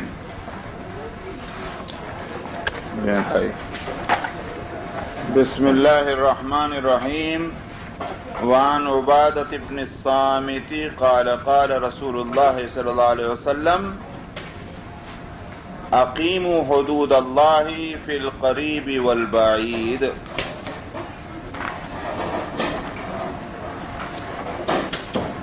ولا تأخذکم فی اللہ لومۃ لائم. حضرت عبادہ بن صامت رضی اللہ عنہ سے روایت ہے، انہوں نے کہا کہ رسول اللہ صلی اللہ علیہ وسلم نے فرمایا حدود اللہ کو قائم کرو قریب میں بھی اور بعید میں بھی، اور تم کو اللہ کے دین کے معاملے میں کسی ملامت کرنے والے کی ملامت جو ہے ایسا کام کرنے سے نہ پکڑے. یعنی ایک یہ جو قریب اور بعید کا کے دو معنی ہیں. ایک تو یہ رشتے کے لحاظ سے، یہ مت خیال کرو کہ یہ اپنا قریبی رشتہ دار ہے تو اس کے ساتھ رعایت کر دی، اور دور ہے تو اس پہ حدود نافذ کر دیں. تو قریب اور بعید جو ہے یہ نسب اور رشتے کے لحاظ سے بھی ہو سکتا ہے، اور قریب اور بعید ضعف اور قوت کے لحاظ سے بھی، کہ قریب ہے تو مطلب طاقتور ہے اور دور ہے تو وہ کمزور ہے. تو کمزور پہ تو حدود نافذ کر دی، اور اس طاقتور ہے اس کو جو ہے کسی طرح سے اس کو بچا لیا، چھوڑ دیا. تو یہ نہیں ہونا چاہیے. اور اللہ کے دین کے معاملے میں جب دین کا معاملہ ہے تو مت خیال کرو کہ لوگ کیا کہیں. 777 پیج ہے. تو اللہ کے دین کے معاملے میں کسی کے بھی ملامت کرنے کا، برائی کرنے کا خیال مت کرو، اور وہ حدود نافذ ہونی چاہیے. وعن ابن عمر ان رسول اللہ صلی اللہ علیہ وسلم قال اقامت حد من حدود اللہ خیر من مطر 40 لیلہ فی بلاد اللہ. ابن عمر رضی اللہ عنہما سے روایت ہے، انہوں نے کہا کہ رسول اللہ صلی اللہ علیہ وسلم نے فرمایا حدود اللہ میں سے کوئی بھی حد قائم کرنا وہ کہیں بہتر ہے 40 دن یا 40 راتوں تک اللہ کے شہروں میں بارش ہو، تو اس سے بھی کہیں زیادہ بہتر یہ ہے کہ یہ اس سے زیادہ افضل ہے کہ حد کو نافذ کیا جائے. یہ مطلب یہ ہے کہ بارشیں کثرت سے ہوں گی تو ظاہر ہے کہ خیر خوبی ہوگی. سمجھ میں آیا؟ بارشوں کی کثرت سے تو بتانا یہ ہے کہ اس سے زیادہ فضیلت اس میں سمجھو. جب حد اللہ قائم ہوگی تو اس کے معنی یہ ہوگا کہ جرائم کم ہوں گے. جب جرائم کم ہوں گے تو خیر خیریت رہے گی. سمجھا؟ آرام سے ہر ایک آدمی اپنے گھروں میں سو سکے گا، نہ چور کا ڈر، نہ ڈاکوؤں کا ڈر، نہ جو ہے پاک باز عورتوں کی عصمت اور عزت کا چلے جانے کا ڈر.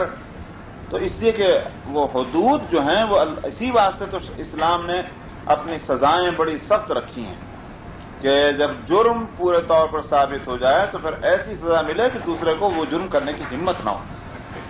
اور اس سے کیا ہوگا کہ معاشرہ پورا پاک صاف ہو جائے گا. تو بارشوں سے لوگ سمجھتے ہیں خیر خوبی حاصل ہوگی، برکت ملے گی. اس سے کہیں زیادہ برکت تو اس راستے میں حدود اللہ کے نافذ کرنے میں. یہاں سے دوسرا باب شروع ہو رہا ہے اور وہ ہے چوری کے سزا کے سلسلے میں۔ چوری کی سزا جو ہے وہ اسلام میں ہاتھ کا کاٹنا رکھا گیا ہے، لیکن ہر چوری کے نہیں، جو اس میں آ رہی تفصیلات، اس تفصیلات کے مطابق چور کی سزا ہاتھ کاٹنا رکھا ہے۔ ہاتھ کاٹنا اس لیے رکھا ہے کہ وہ اس نے اس چوری میں ہاتھی کو تو استعمال کیا تھا، تو لہذا اس کو ایسی سزا دے دی جائے کہ یہ تو خیر آئندہ کیا کرے، لیکن کسی اور کو بھی اس کی ہمت نہ ہو وہ کام کرنے کی، لوگوں کے مال محفوظ رہنے چاہیے۔ اسی واسطے جب اسلام آ گیا پورے طور پر مدینہ منورہ میں، اور یہ کہ حدود کا بھی نفاذ ہوا اور ساتھ میں لوگوں کے اندر تقوی بھی پیدا کیا گیا محنتیں کر کے، تو اس کے بعد تو پھر یہ ہوگا کہ اتنا مال آتا تھا ایران کا اور روما کا، سپر پاور کے سارے خزانے اڈل گئے مدینے میں، لیکن کسی نے ترچھی نظر اٹھا کے نہیں دیکھا، نہ وہاں تجوریاں تھیں، نہ بینک تھے، نہ سیف تھے، کچھ نہیں، مسجد نبوی کے صحن میں لا کر ڈالے جاتے تھے، لیکن مجال ہے کہ کوئی نظر اٹھا کے بھی دیکھ لے، جس کو جو دے دیا دے دیا، وہ فضا قائم ہوئی تھی پھر اس کے نتیجے میں۔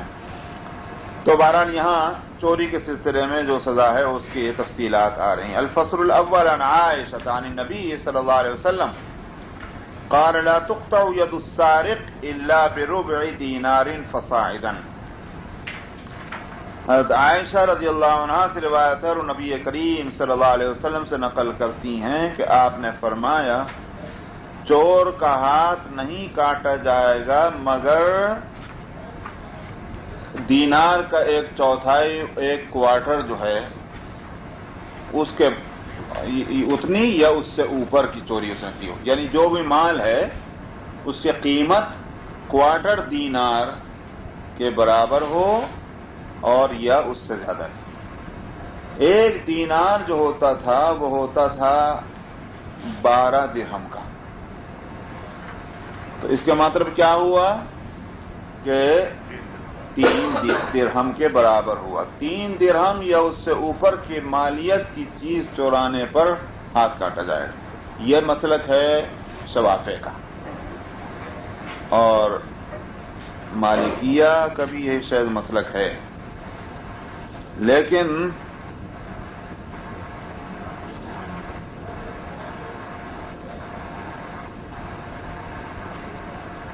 ٹھیک ہے، مالکیہ اور امام احمد اور امام شافعی، اسحاق ابن راہوے، ان سب کا مسلک یہ ہے کہ کوارٹر دینار۔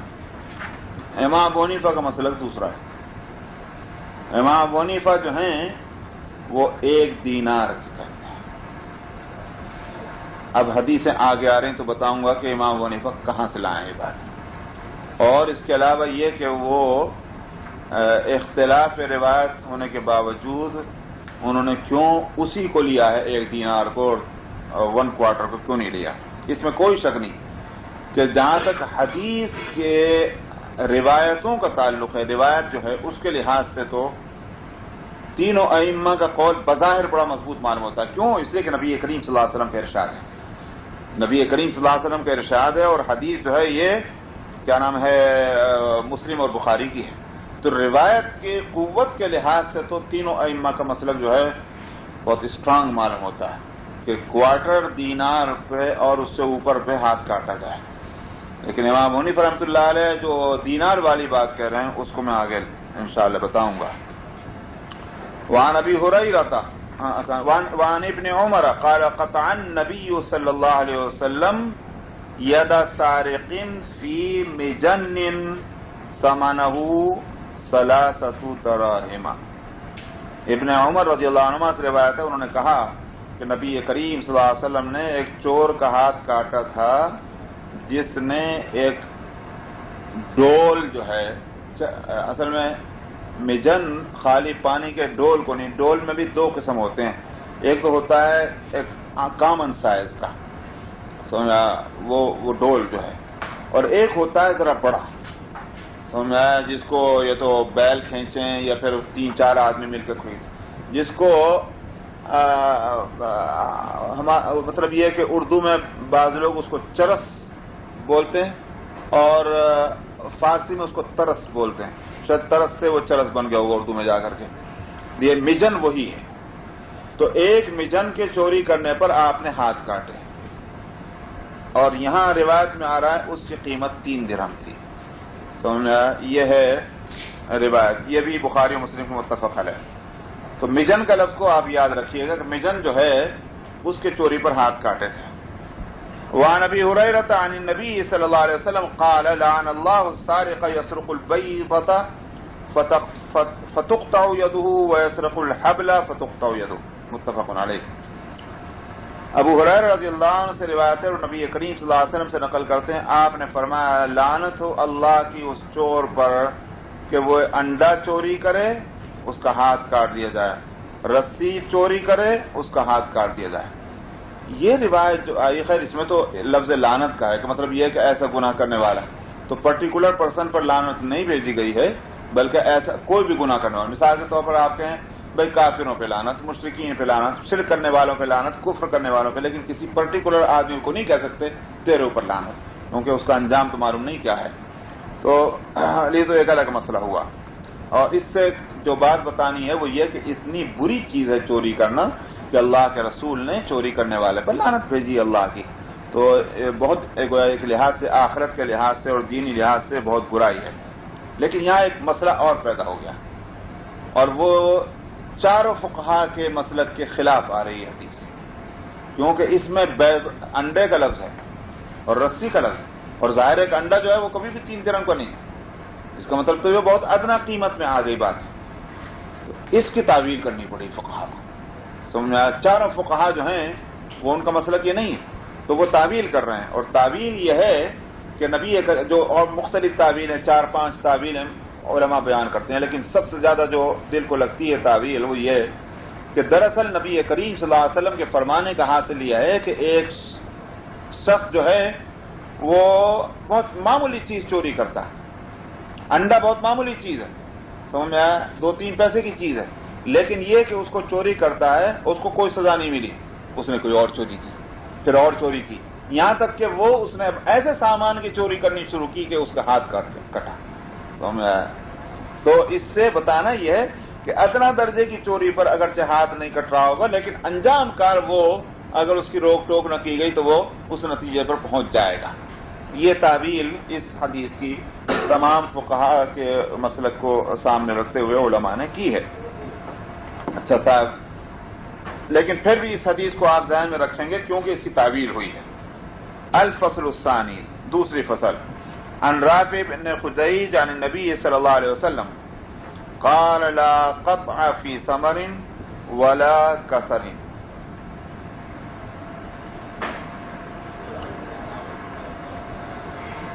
سو صاحب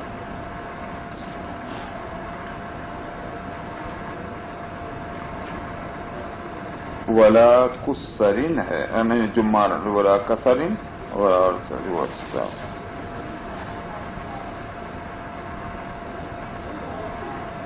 چلیے, نبی کریم صلی اللہ علیہ وسلم نے فرمایا کہ ہاتھ نہیں کاٹے جائیں گے کسی چوری کرنے والے کا جبکہ اس نے درخت پر لگے ہوئے کسی پھل کو چرایا ہو.